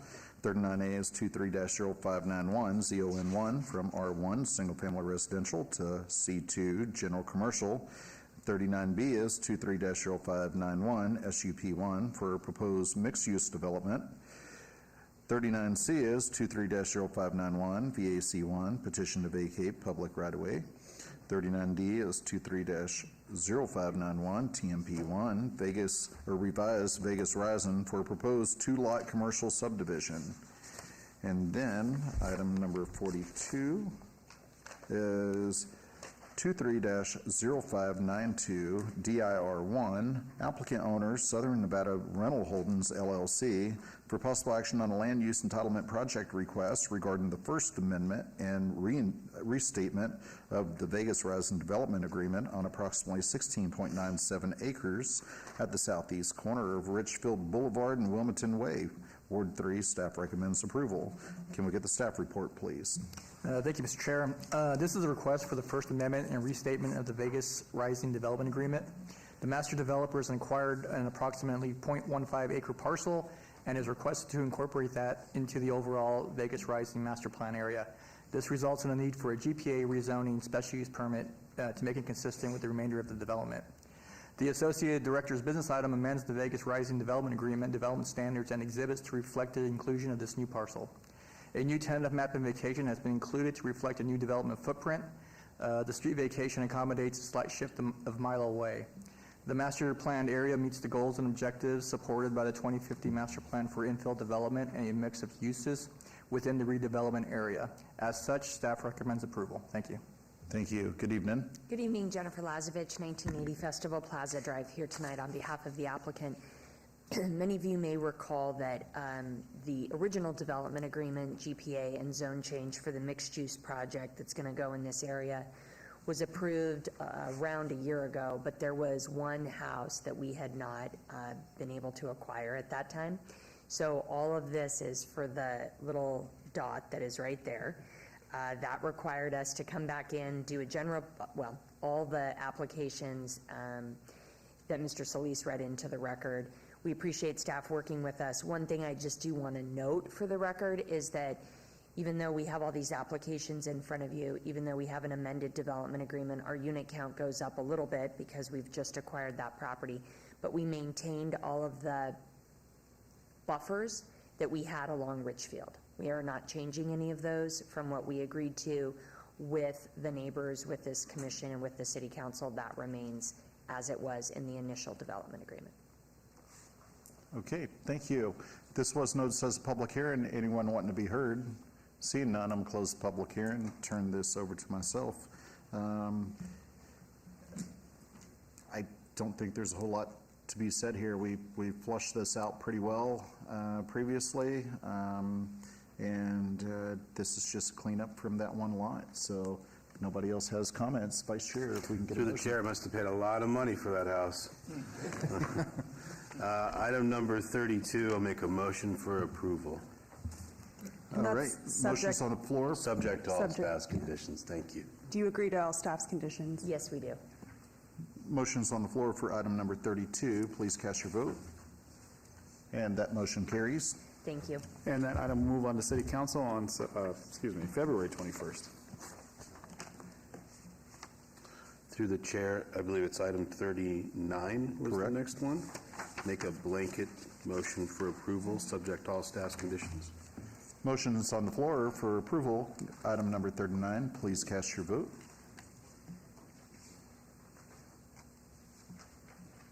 And that motion carries. And that item will also move on to City Council on February 21st. 42. Yeah, through the chair, item number 42. Thank you. Motion for approval, subject to all staff's conditions, if any. Motion for approval for item number 42 is on the floor. Please cast your vote. And that motion carries. Now I can say thank you very much. Appreciate that. And that item will move on to City Council on February 21st. All right, moving on to item number 33, which is 23-0574, applicant owner, temporary assistance for domestic crisis incorporated for possible action on the following land use entitlement project request on 1.25 acres at 5204 and 5238 Vegas Drive, Ward 5. Staff recommends approval. 33A is 23-0574, GPA 1 from R, rural density residential, to O, office. 33B is 23-0574, ZON 1 from RE, residential estates, to O, office. 33C is 23-0574, VAR 1 to allow 40% lot coverage where 30% is the maximum allowed. 33D is 23-0574, SUP 1 for an existing social service provider use. Can we get the staff report, please? Mr. Chairman, the proposed O office general plan designation meets the intent of the general plan to provide an appropriate transition from residential uses to more intense commercial uses along Vegas Drive. The proposed rezoning would allow the existing use to conform to Title 19.12 use requirements for a social service provider and would be compatible with the adjacent land uses and districts. No new development is proposed at this time. As the current buildings were constructed while the site was located in unincorporated Clark County and were not subject to a lot coverage standard after the site was annexed into the city of Las Vegas, a unique hardship has been demonstrated with regard to the lot coverage variance. Staff therefore recommends approval of the general plan amendment and rezoning and approval of the requested variance and special use permits subject to conditions. Thank you. Good evening. Good evening, Jennifer Lazovich, 1980 Festival Plaza Drive, here tonight on behalf of the applicant. We appreciate staff working with us on this item. It really is just a cleanup to match the zoning of the adjacent property, and I'd be happy to answer any questions. Thank you. This was noticed as a public hearing. Anyone wanting to be heard, please come forward. Seeing none, I'm close to public hearing and turn this over to Commissioner Williams. Thank you, Mr. Chair. No issues with this project, and I'd actually like to make a blanket motion in agreement with staff's recommendation for approval on 23-0574 A through D, subject to staff's conditions. We agree. Thank you. Thank you. Thank you. Motion's on the floor. Please cast your vote.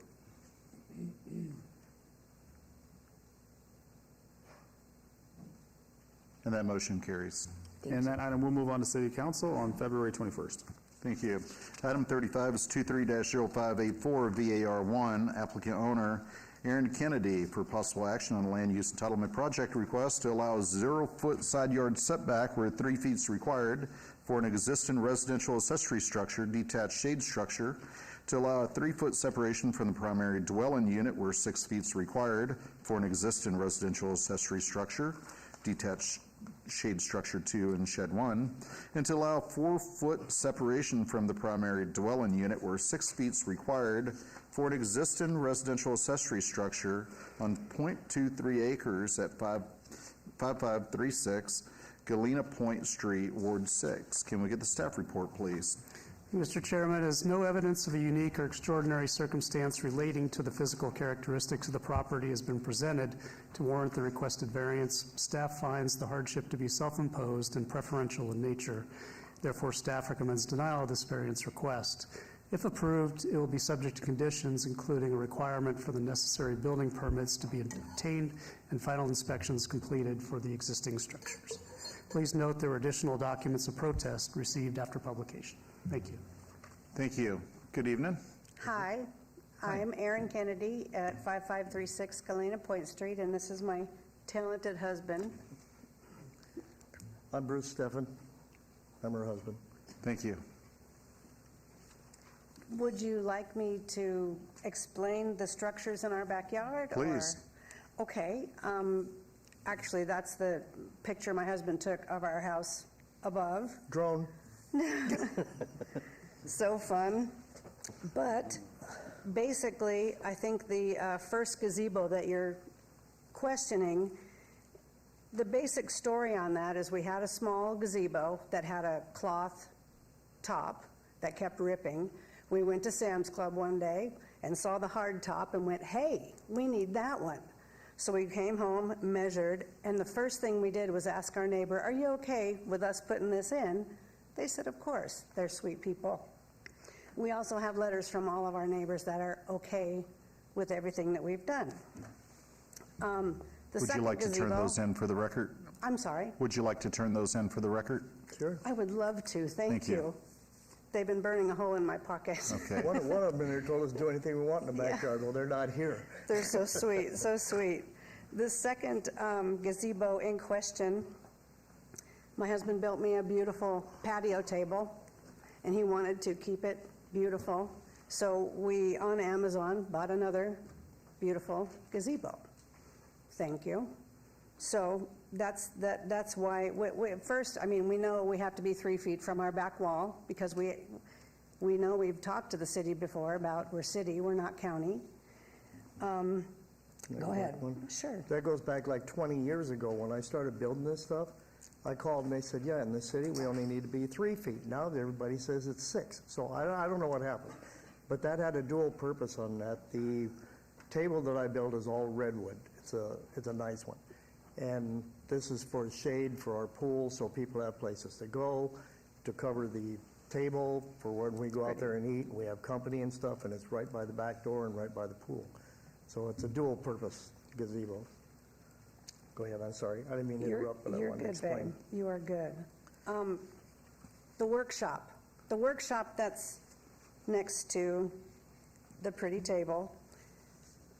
In 2005, 3 of his beautiful friends helped him build that. And before we started, we asked the city, do we need to be 3 feet, 5 feet?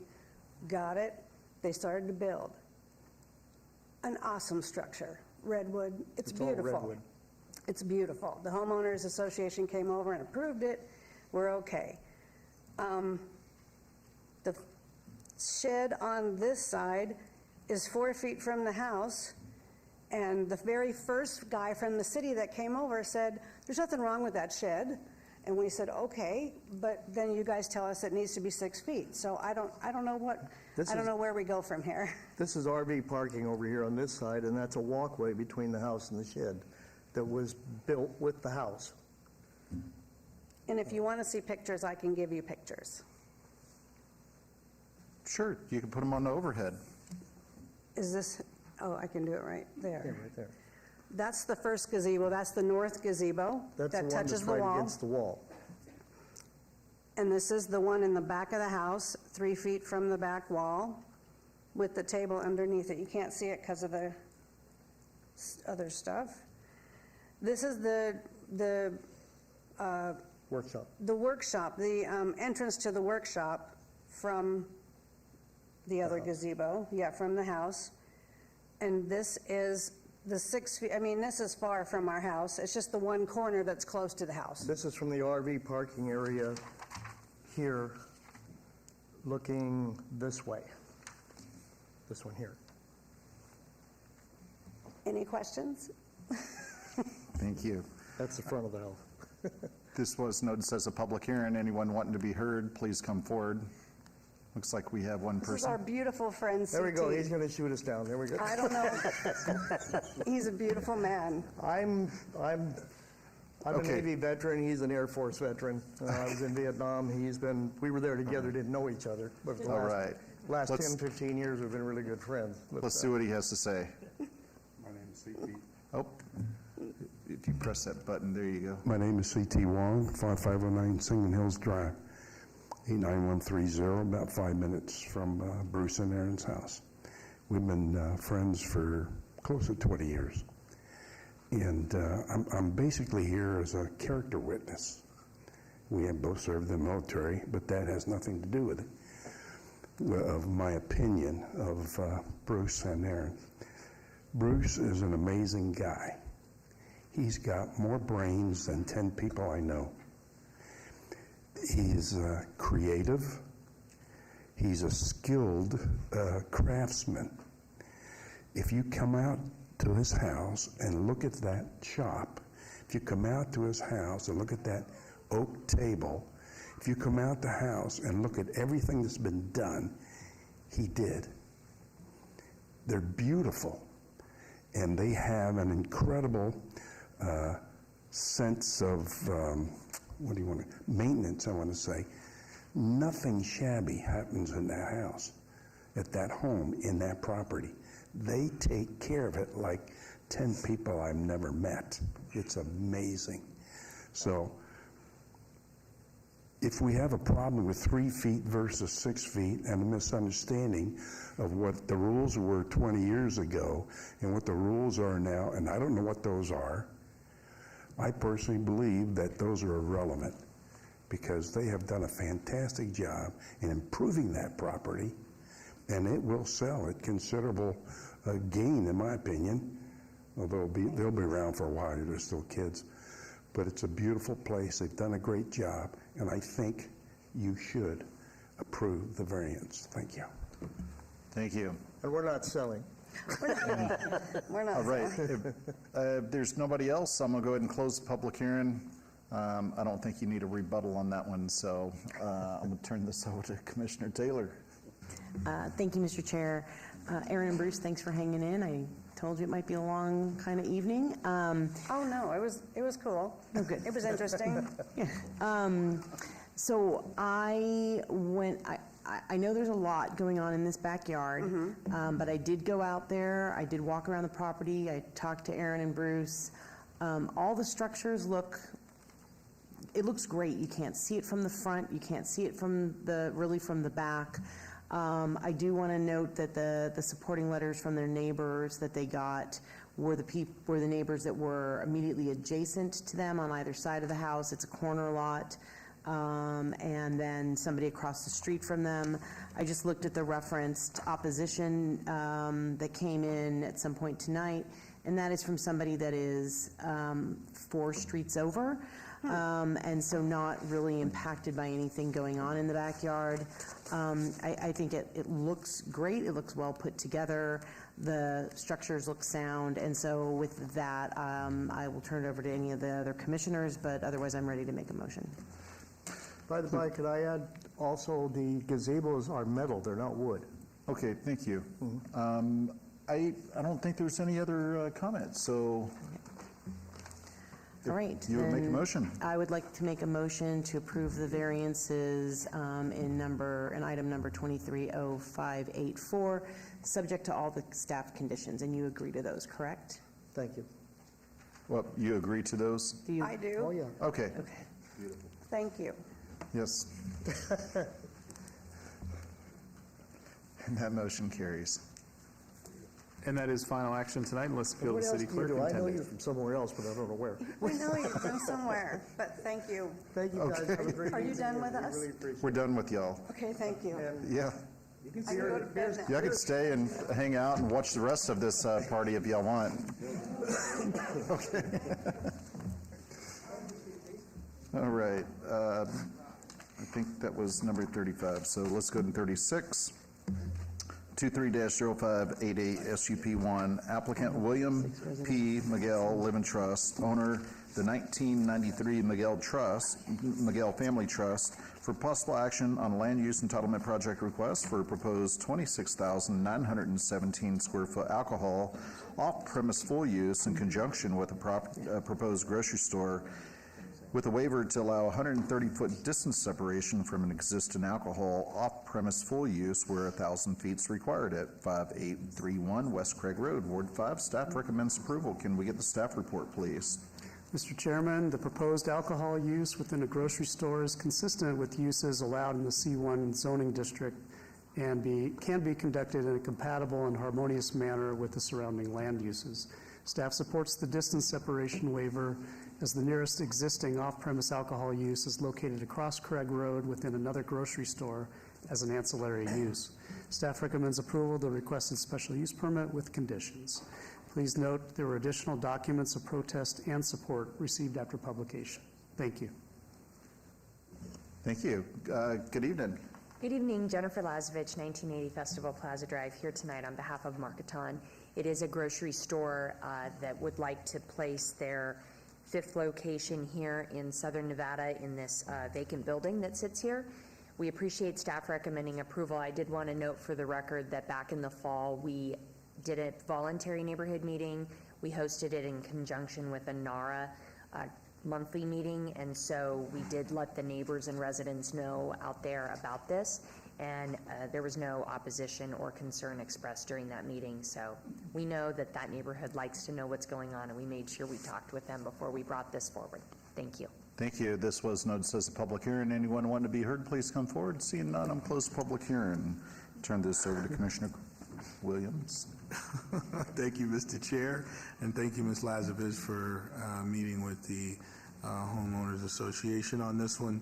Again, no issues on this item, and so I'm ready to make a recommendation in support of staff's recommendation of approval for item 23-0588 SUP1, subject to staff's conditions, and you agree? We agree, yes.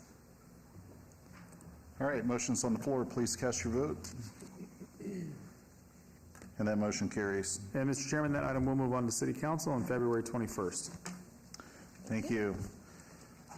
Item number 37 is 23-0589. Applicant owner is La Family Trust for possible action on the following land use entitlement project request in 0.46 acres at 3270 North Buffalo Drive, Ward 4. Staff recommends denial.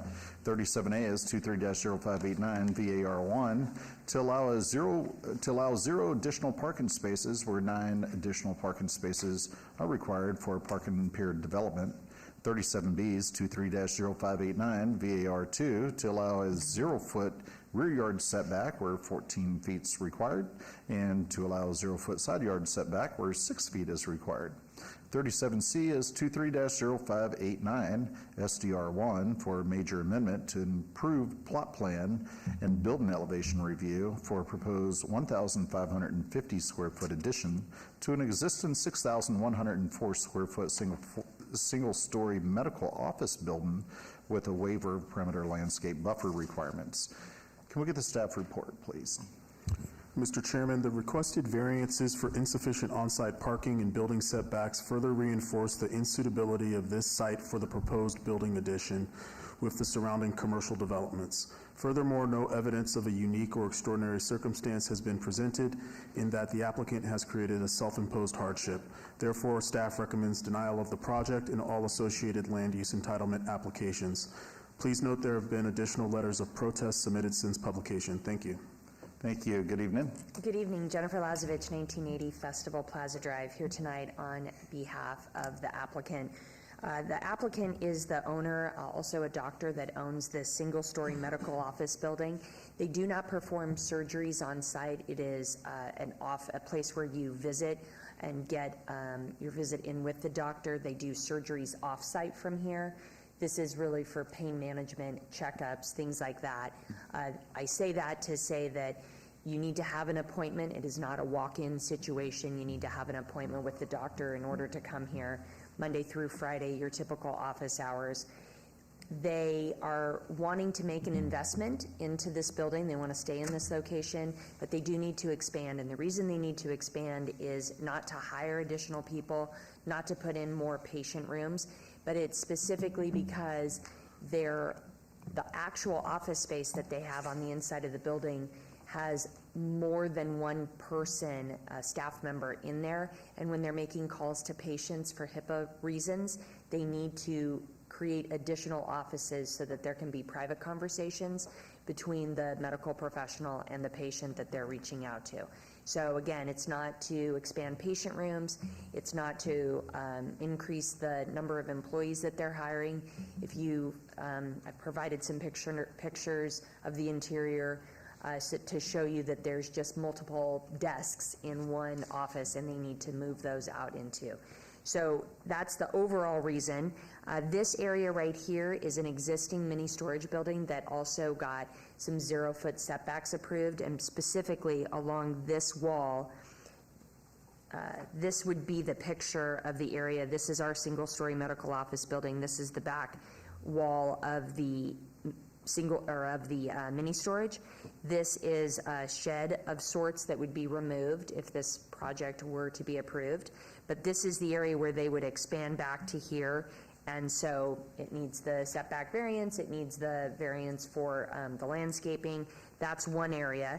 In addition to that, just coming out this way just a little bit on the south side of the site is the other area where they would like to add that additional office space, so that when it's all said and done, this gray area becomes the area of work. Again, this is the mini storage facility over here.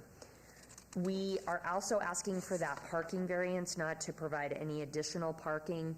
We did do some parking counts. It's been a while now since we've done it. We did it in the middle of the summer. And if you follow the parking counts for the entire week, we did it 3 times a day.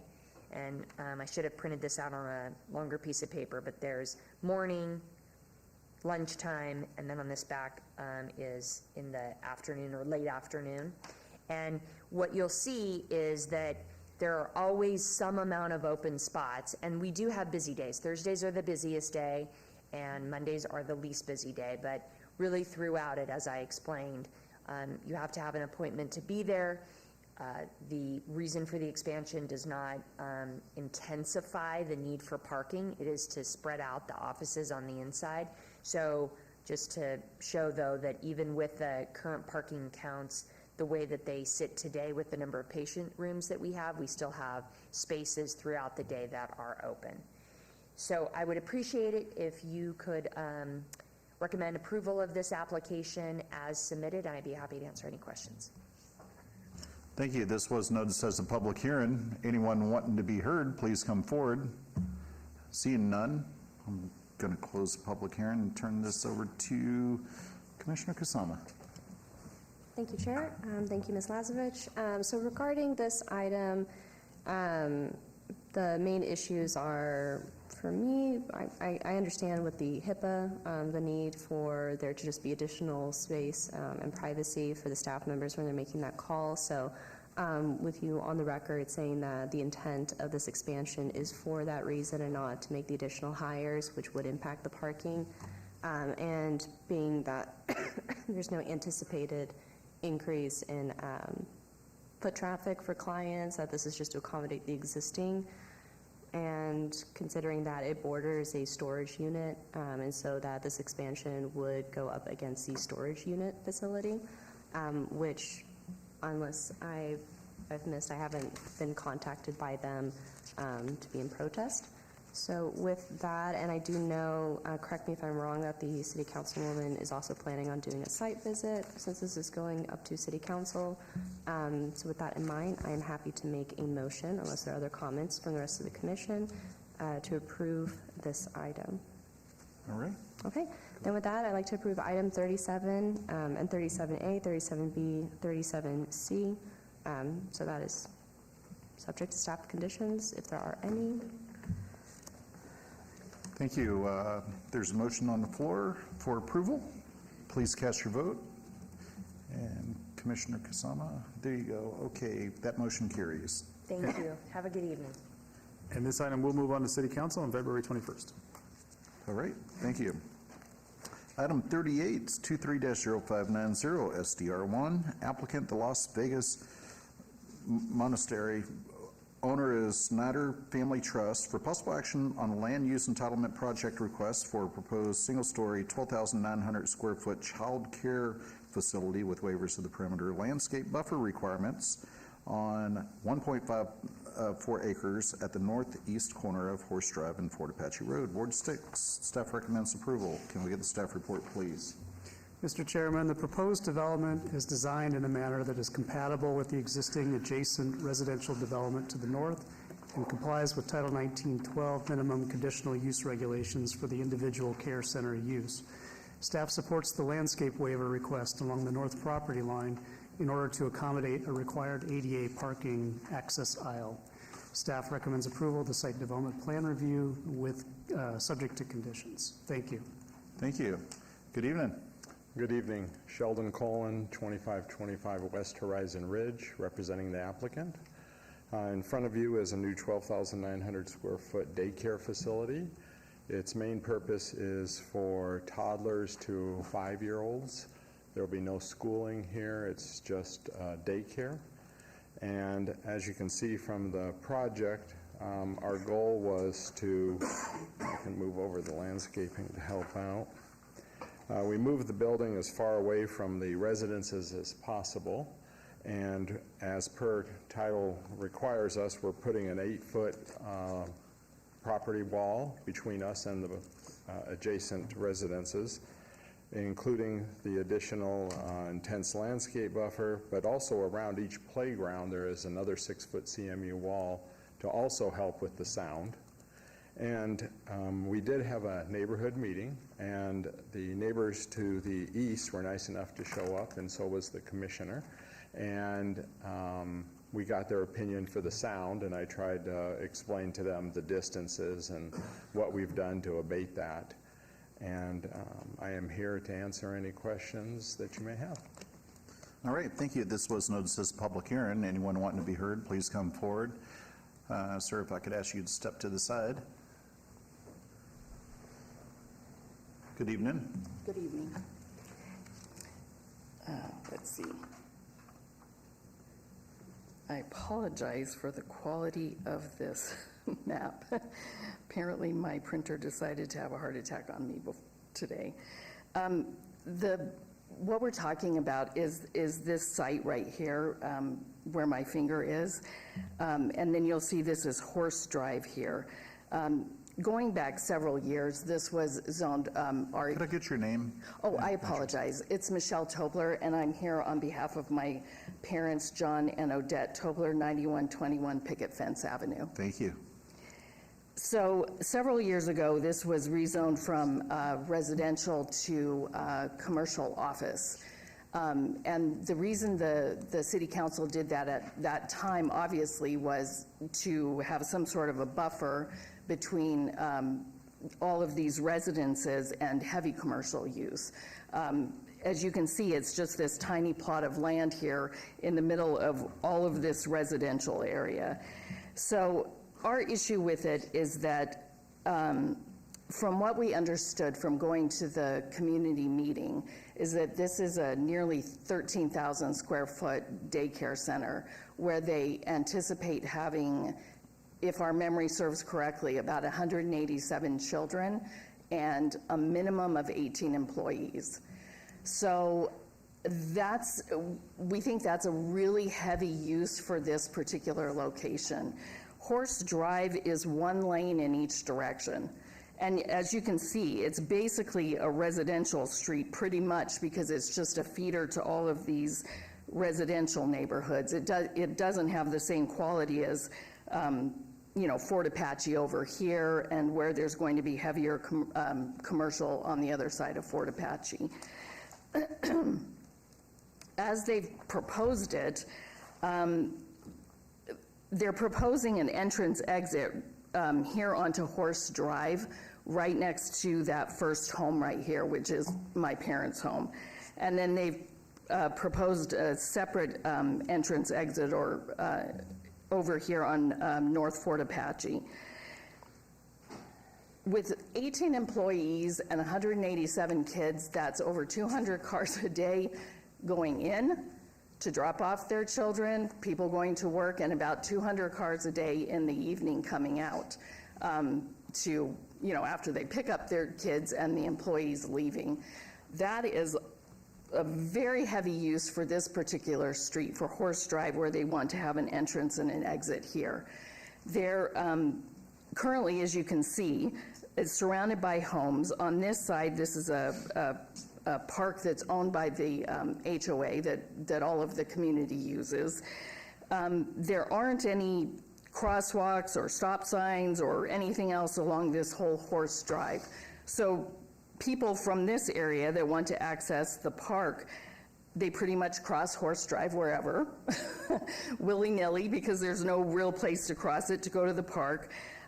Over here where you see my X is where the bus stop is for the middle school children. So all of the middle school children that are coming from this neighborhood have to cross Horse Drive wherever to get to this bus stop on this side of the street. There's also 2 elementary schools, Bilbray and I think it's Schirkenbacher, not sure if I pronounced that correctly, that are over here to the north, I believe. And so you've got kids from the neighborhoods who come around. They come around either through the lot as it exists right now, the empty lot, or I imagine through the parking lot if that's there, or around this way to walk to the elementary schools. So with that many vehicles coming in and out in this small of an area, because really the entrance exit isn't even that far from the intersection of Horse Drive and Fort Apache. And then we've got a separate one over here where vehicles are going to be coming in and out of, where children are going to be walking. We don't feel like it really complies with what office zoning proposes to be, that it not be a heavy density use as a buffer between the residences and higher commercial areas. 400 plus cars a day is heavy density use coming in and out of that particular property, and especially onto Horse Drive. I mean, the picture makes it look nice and wide and that there's a barrier in between, but there's none of that. It's really just one lane in each direction with portions of it have a center turn lane. In addition, parking. So what was proposed, we didn't count up the parking spaces, but it looks like there were maybe 25 to 30 parking spaces for this development, which I don't know how, if you're dropping off 200 kids and picking up 200 kids a day, how that's going to work. You've got a minimum of 18 employees. That takes up 18 spots. I don't know, that leaves, maybe 10 or less than 10. The way they had proposed it, they kind of have a drawing where there's like a drop-off lane where people can kind of drive through and drop off, but that doesn't work for toddlers or babies or 5-year-olds. They're all in car seats. The parents have to park. They have to take the kids out of the car seat. They have to walk to the building. They have to put in their code because it is a daycare center. They've got to go in the building. They have to sign in because that's what's required, and then they walk their child to the classroom, to the teacher, to the playground, to wherever.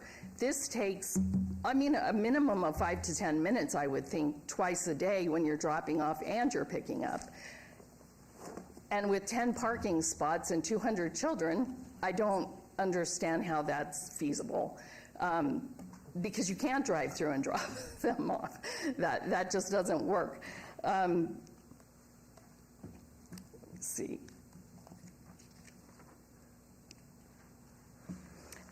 In addition, the hours. So we weren't told specifically what the hours of operation are, but it looks like it's going to be from 6 a.m. until at least 6 p.m., and I'm not sure whether it's 7 days a week or 5 days a week. It's Las Vegas. It's probably going to be open 7 days a week and maybe open later than 6 p.m. So That, in addition, is a lot heavier use than what you would get with a professional office. A professional office, you would be opening at, maybe 8 a.m., 9 a.m., and closing at 5, 6, and it would be open 5 days a week. I think that's what the city council, when they originally approved the office designation, was considering, that this be that transition zone where you have a minimal use rather than a heavy use. Is that my beeper? Yes, and Okay. I did give you like several minutes before we even turned that on, so I'm Okay. going to have to wrap it up. All right, thank you. Yes. Thank you for your Yeah, time. no problem. Thank you for coming out and sharing your thoughts. Okay. Anybody else want to be heard on this item? Seeing none, I'm going to close the public hearing. Would you like a couple minutes to address any of the comments? Sure. Per staff's report, I believe it's 126 kids is what'll be there. And as you know, when you have children, you don't always drop them off at the same time, pick them up. And they do a lot of drop-offs where there's, they stagger it, they grab the kid from the car, not get out, drop the kid off at the class. That's very standard in any of the church daycares, schools all around the town. It is designed to be a flow of traffic, not a overabundance of cars, and that is one of the requirements whenever you go to one of these schools is especially even though there's one over by my house by Inspirata, and you have the accommodation of these long lines just because that's all they're allowed to do. And I believe that sums up kind of where we're at. All right, thank you very much. All right, Commissioner Taylor. Thank you, Mr. Chair. Thank you for the presentation, and thank you to the Tobler family again for coming out and being engaged and sticking around for the duration of this meeting. A lot of good points were raised about traffic. We talked about traffic at the neighborhood meeting. I still have some concerns, but I think this is a really important use, especially adjacent to Schirkenbach and Bilbray, and having an ability for parents who might have kids in elementary school but also need kids in daycare. I think that this is a harmonious and compatible use for the neighborhood, but I'm not sure what we can do to further assess opportunities to minimize those concerns around traffic.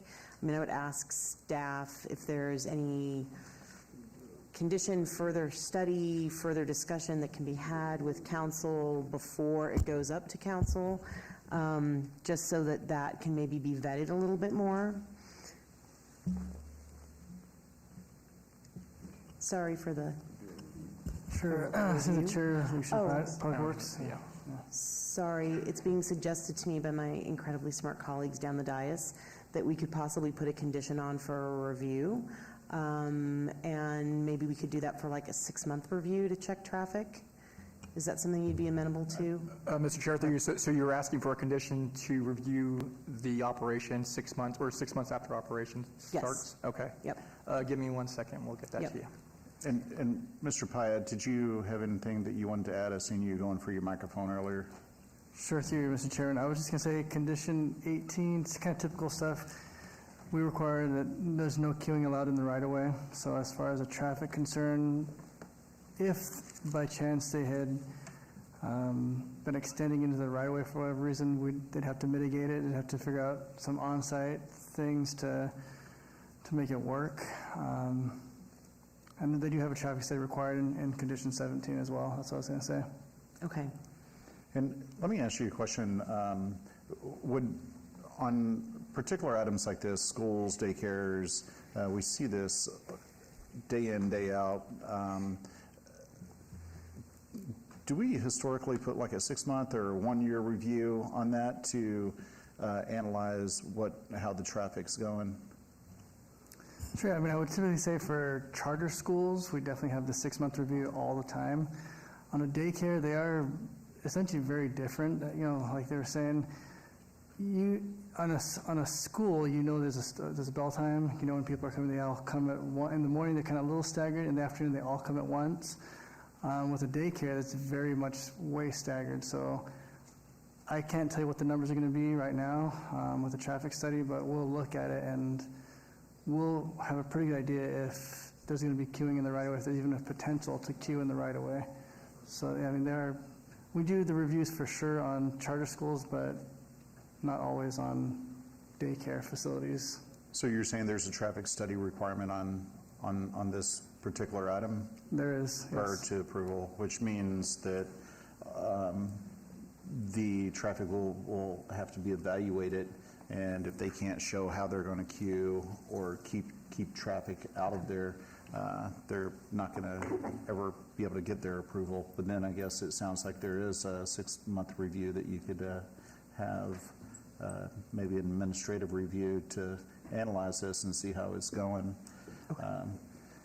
Commissioner or Vice Chair Cherry. Through the chair, I was just going to say, yeah, we've in the past reacted to some of the issues with the charter schools, and we're able to, I'd say, largely solve them through the process. And I every day they come, when we do drop off, they come to the car and pull the child out. So I've seen that work, and that flow just keeps it moving quickly. And if they didn't, it would be a mess. But I know with that 6-month review, I'll be able to support it. Okay. And I do have a couple more questions, but if Commissioner Walsh wants to go ahead. Sure. Commissioner Just Walsh. Thank you. Thank you, Mr. Chairman. Just one question, looking at your map. It looks like people will come in off Fort Apache, go through the pickup, drop-off lane, and then they turn right and then go out Horse, or can they turn around and go back out Fort Apache? Looking at the arrows here, I don't know what the double arrows? They will be required to take a right and then go out on Horse to keep the flow of traffic going. Okay, so the As circle will opposed come in at Apache, drop off, pick up, then come out Horse, and then they have to go back to Fort Apache? Right. Okay. Right. Mr. Thank Pyatt. you. Let me just correct that a little bit. Fort Apache, there's a median in Fort Apache today, so you can't make a left in.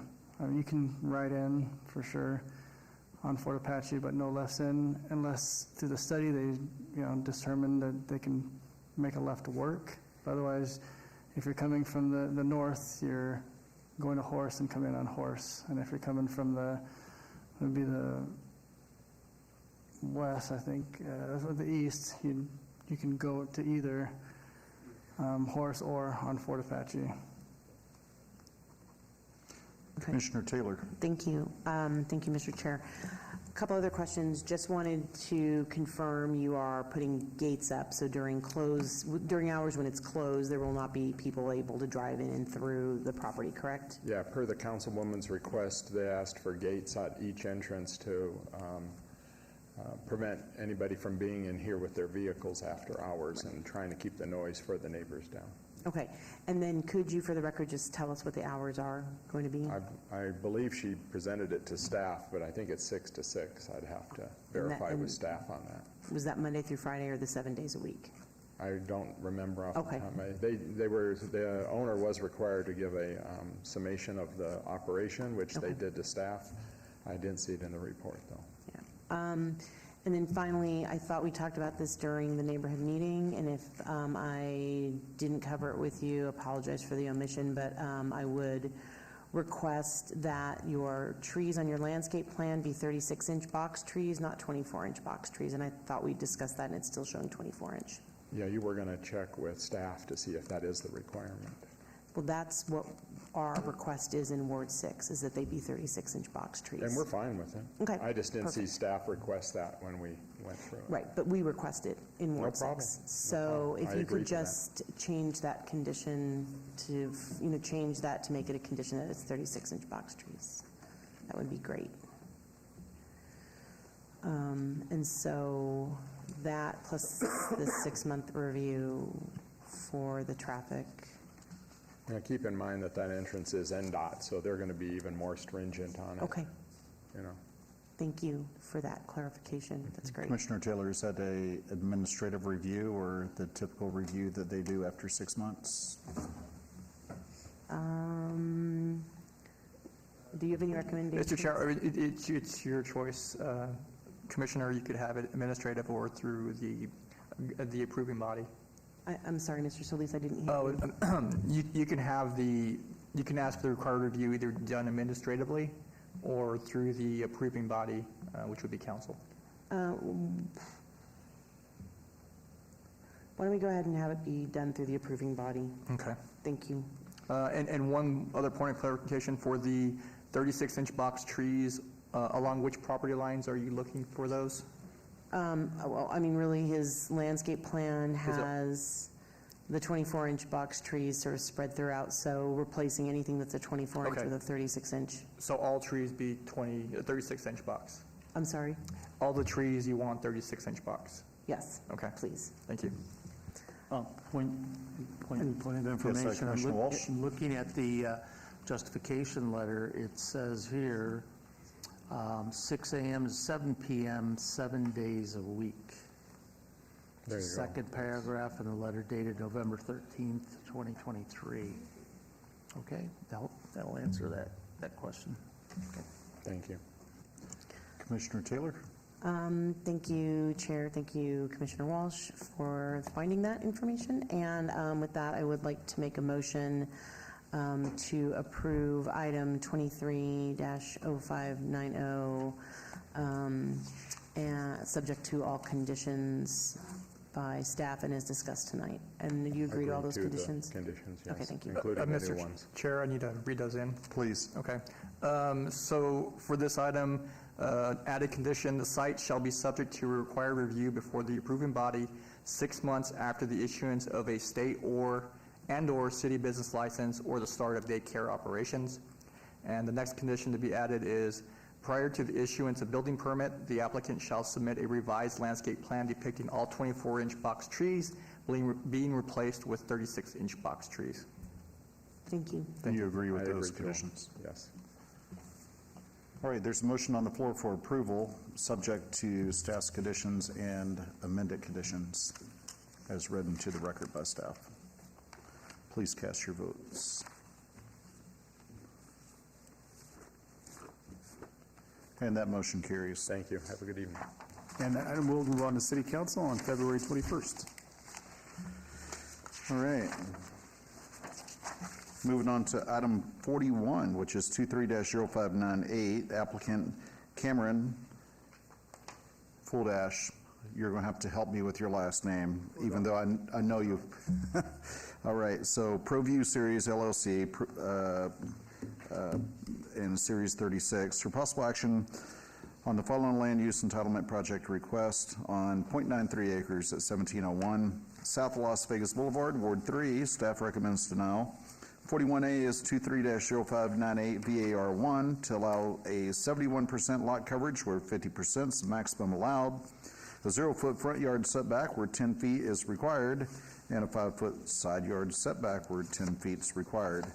41B is 23-0598 VAR2 to allow 0 parking spaces where 195 are required, and to allow 0 loading spaces where 3 are required. 41C is 23-0598 SUP1 for a proposed 48,675 square foot alcohol on-premise full use. 41D is 23-0598 SDR1 for a major amendment to approve site development plan review to allow a proposed refurbishment of an existing 27,260 square foot building with 2 roof decks totaling 6,998 square feet and a proposed 1,276 square foot standalone building with a 1,167 square foot roof deck. Can we get the staff report, please? Thank you, Mr. Chair. The request is a major amendment to a previously approved site development plan review for the proposed refurbishment of an existing 27,260 square foot building. A variance is requested to allow 0 parking spaces where 195 are required and is considered preferential in nature as there is no hardship. Landscape waivers to allow no landscape buffers adjacent to the right-of-way and along interior lot lines were granted through the original approval and also applies to this amended plan. While the proposed development would be an improvement from the existing blighted and vacant building, staff finds that activating the subject site with uses such as restaurants and bars with 0 on-site parking spaces or available parking within the immediate area would have a detrimental effect on the surrounding residential neighborhoods. Furthermore, the applicant proposes to exacerbate the problem or by overdeveloping the subject site with a second standalone building associated with this plan. Therefore, staff recommends denial and all requested entitlements. Thank you. Thank you. Good evening, sir. Good evening, Commissioners. Cameron Foulard from Provia Series, 3722 South Las Vegas Boulevard. The existing building used to be a Firestone tire shop, which is located at the corner of Las Vegas Boulevard and Oakey. We are expanding the existing building to approximately 32,000 square feet with 2 rooftops, possibly 2 breweries and restaurants. Regarding the setback for the sidewalk, right now the existing sidewalk all around from Las Vegas Boulevard on Oakey, from corner of Oakey and Las Vegas Boulevard all the way to Maryland Parkway is 5 feet 8 inches. The sidewalk that we're going to have is 10 feet. So its sidewalk at this property is twice the size of the rest of the sidewalk all along Oakey. As a matter of fact, the sign of this property is located right behind the sidewalk, which is 5 feet 8 inches. And the expansion area, sidewalk at the expansion area are going to be 10 feet. So we are twice the size of the existing site.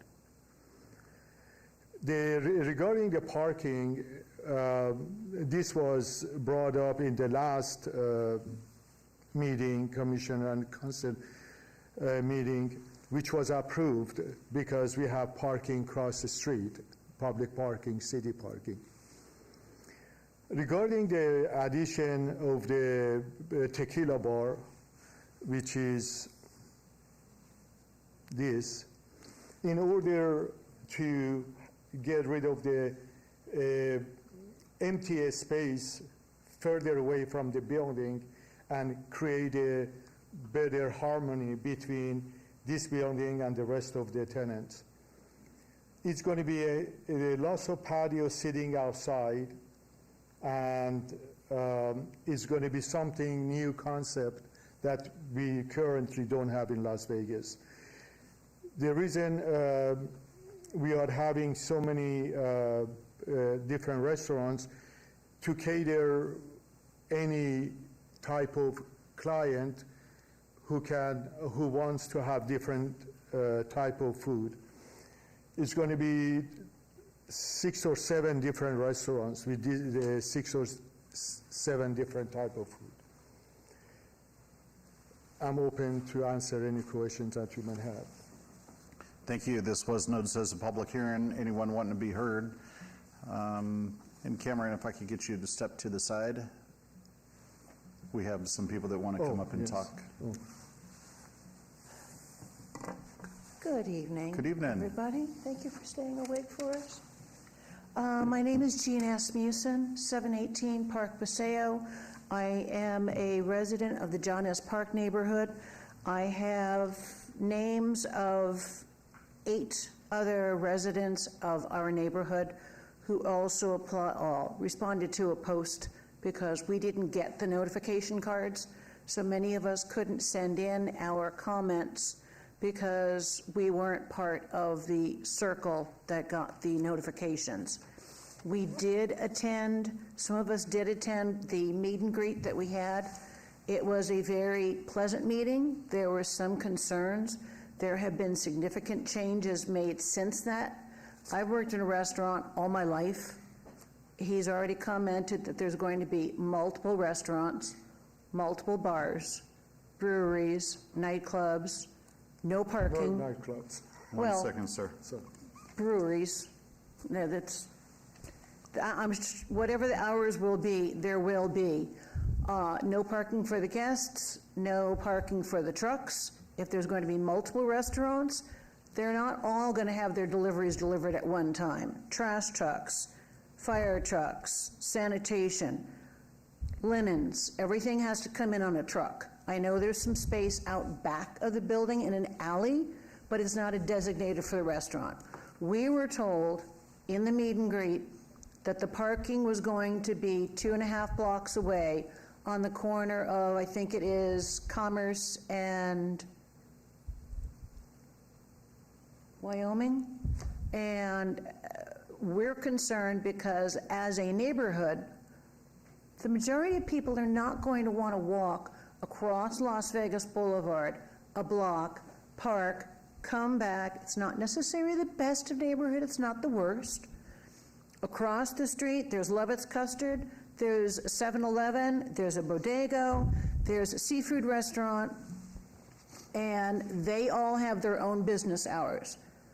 It was just mentioned that there is parking across the street. We're unaware of where this parking is going to be. One neighbor mentioned that with no landscaping up to the street, it was supposed to be a very inviting atmosphere so that people could buy their food, join friends, eat outside under a tree canopy. Now there's going to be no landscaping around the edges, which will be very uninviting from the way it was first described. A prior neighbor mentioned that there was going to be landscaping variance. Sorry, I skipped a few steps. But we're very concerned about how much is being crammed in this space. Restaurants require parking spaces, trucks, vehicles, safety, cleaning, and without any of this, it's just massively overparked. We've heard good things about him from fellow businessmen, but this is massively overworked for that space. Thank you. I'm going to close the public hearing, unless if you had a comment. My name is Jesse Harvell. I live within the notification area on 6th and Oki. And like she said, the parking is a serious issue. It's like, I've been to a lot of these meetings, and for a development to have, required 190 parking spaces and ask for 0 seems a little extreme. The traffic on Oki right there off Las Vegas Boulevard is very fast and dangerous, and people crossing over to the parking lot where the convenience store is and Levitt Custard is. That's just outrageous. It just seems like it's really hard to believe that would be safe. And I think those parking spaces are taken up a lot of the time anyway. Levitt stays open late, and so does the seafood restaurant. So just put that in my Thank you. I appreciate you coming out. All right, I'm going to close the public hearing. And Mr. Falad, would you like a couple minutes to address any of the comments? Regarding the landscaping, this is quite a bit of landscaping. I'm not, okay. Okay, we're on the overhead. Yes, this is our landscaping. All in here is trees. All around the property is trees. We cannot put trees in the alley. We don't have any setback in the alley to place any. All along the adjacent property to the 7-Eleven and on Oki, there's landscaping, as it shows in here and in here. Regarding parking, she says 2.5 blocks is right across the street. It's a city parking at the corner of Oki and Main. It's less than a block. It's right across the street, which is city parking. Okay, thank you. This is, I'm going to go ahead and turn this over to the Planning Commission. And it's empty, by the way. The parking makes $80 a month, by the way, since it's no car parked there except one limousine from the chapel. Okay, is this the parking lot that's right across the street from Yes. the old White There's Cross no cars building? there. Okay. We reviewed this project. You did. What, 6 months ago, a year ago, something was like that? approved. And when we reviewed this previously, I was actually pretty surprised because we actually had probably 10 people from the neighborhood that come out in support of this project. That's correct. And we didn't have any opposition at that particular time. And it was kind of shocking. And at that point, we did have 0 parking. So even if this doesn't go forward, there would still be 0 parking. He could still build that project pretty much in the same sense of the way that it's designed today. I think this is the addition of like that, the addition of the other building in the parking lot, that little small structure that you're adding. So It's called Tequila Bar. the tequila bar. Okay, thank you. I mean, I see it's substantially the same as what we had. I think this is likely going to go to city council, and I think it might be wise just to reach out to, before you leave here today, and give your telephone number to the person who come up here, because she evidently had quite a few questions, and she had several people that had questions, and it would be good to maybe get with her and see if you can address any of those questions between now and city council. But does anybody else have any questions in regards to this? Through the chair, if I may point out, adding on to everything you just said, down the street we manage some retail that's on Las Vegas Boulevard with about 10,000 square feet with multiple tenants with zero parking, and where it I can tell you as a landlord, you have to have a plan of how people, mostly the employees are going to land. And I know Cameron, he knows the area very well. He's developed. I can tell you, every time I shake his hand, he's performed on everything he's ever done and ever said. And I know I have to separate that from this conversation, but it can work. It can be a destination where tourists come down. They go to the golf center. They get dropped off for the Uber drop off, or they walk over. I see a lot of people walking down both what turns into Main Street and Las Vegas Boulevard there. And so, like it was previously approved before, I know it can work. We make it work down the street. It is a little more landlord intensive as far as how it's managed, but it can work. Right. And I think I would be concerned, with certain applicants coming in requesting things such as this, but I pass by at least 10 of your projects a day, and they're probably some of the most well-maintained projects in town. And y'all do put a lot of effort into thinking where your people are going to park and where your residents are going to park, even on some of these other tight sites. So, and considering that we've already approved this and we had overwhelming support previously, I can get behind this. If there's no other comments, I'd like to get a motion, and then after the motion, we'll see if it goes to city council. If so, I'm gonna have you just reach out to the neighbor here in a minute and get her telephone number. Through the chair, make a blanket motion for approval on item number 41, subject to all staff's conditions. Thank you. Motion's on the floor for approval. Please cast your vote.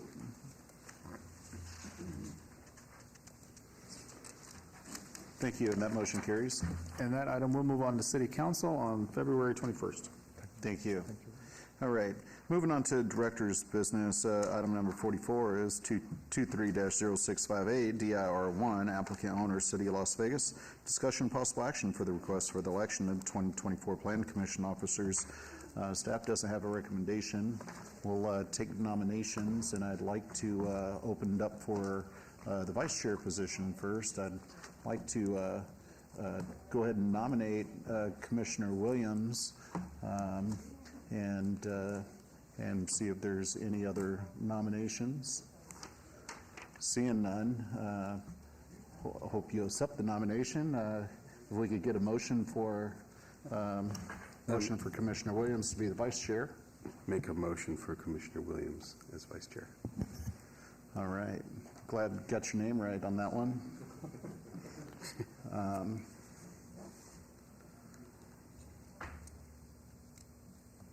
And that motion carries.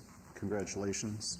I'll also take a motion for or nominations for the chair position, and I'd like to nominate Sam Cherry, Vice Chair, to the chair position, and I'm not sure if there's any other nominations. Seeing none. Anyone be running against me? No.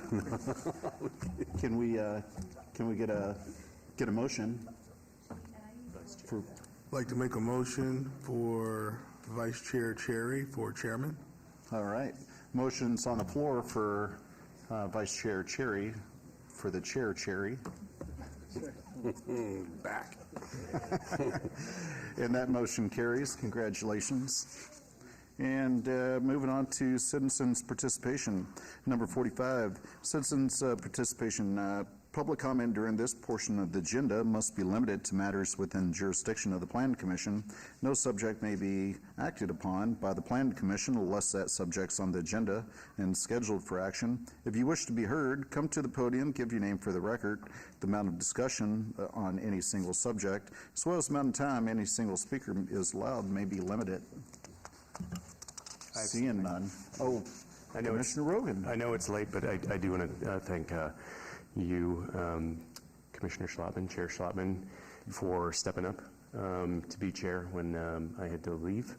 And I think you did a great job. It's very difficult to call in and participate. There's a delay in the video and the audio. It makes it very difficult to participate. And thankfully, you ran great meetings during that time. So I really I want to thank you again for stepping up and doing that. And I also want to thank staff as well for helping me out when, there's a 3-hour time difference. It can be difficult to get some briefings done. And I appreciate staff for everything they did to accommodate me over the last 6 months. So thanks very much.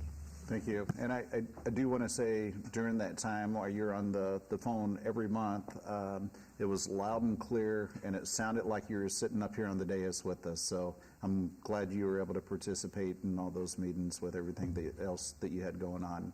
So thank you. And All Mr. right. Chair, I just want to say how great it is to have you back in person, Commissioner Rogan. So glad to see you looking wonderful, and welcome home.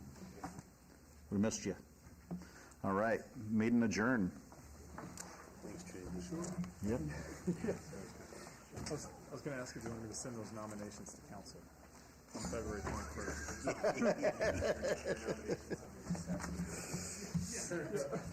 Here you go, sir. Good.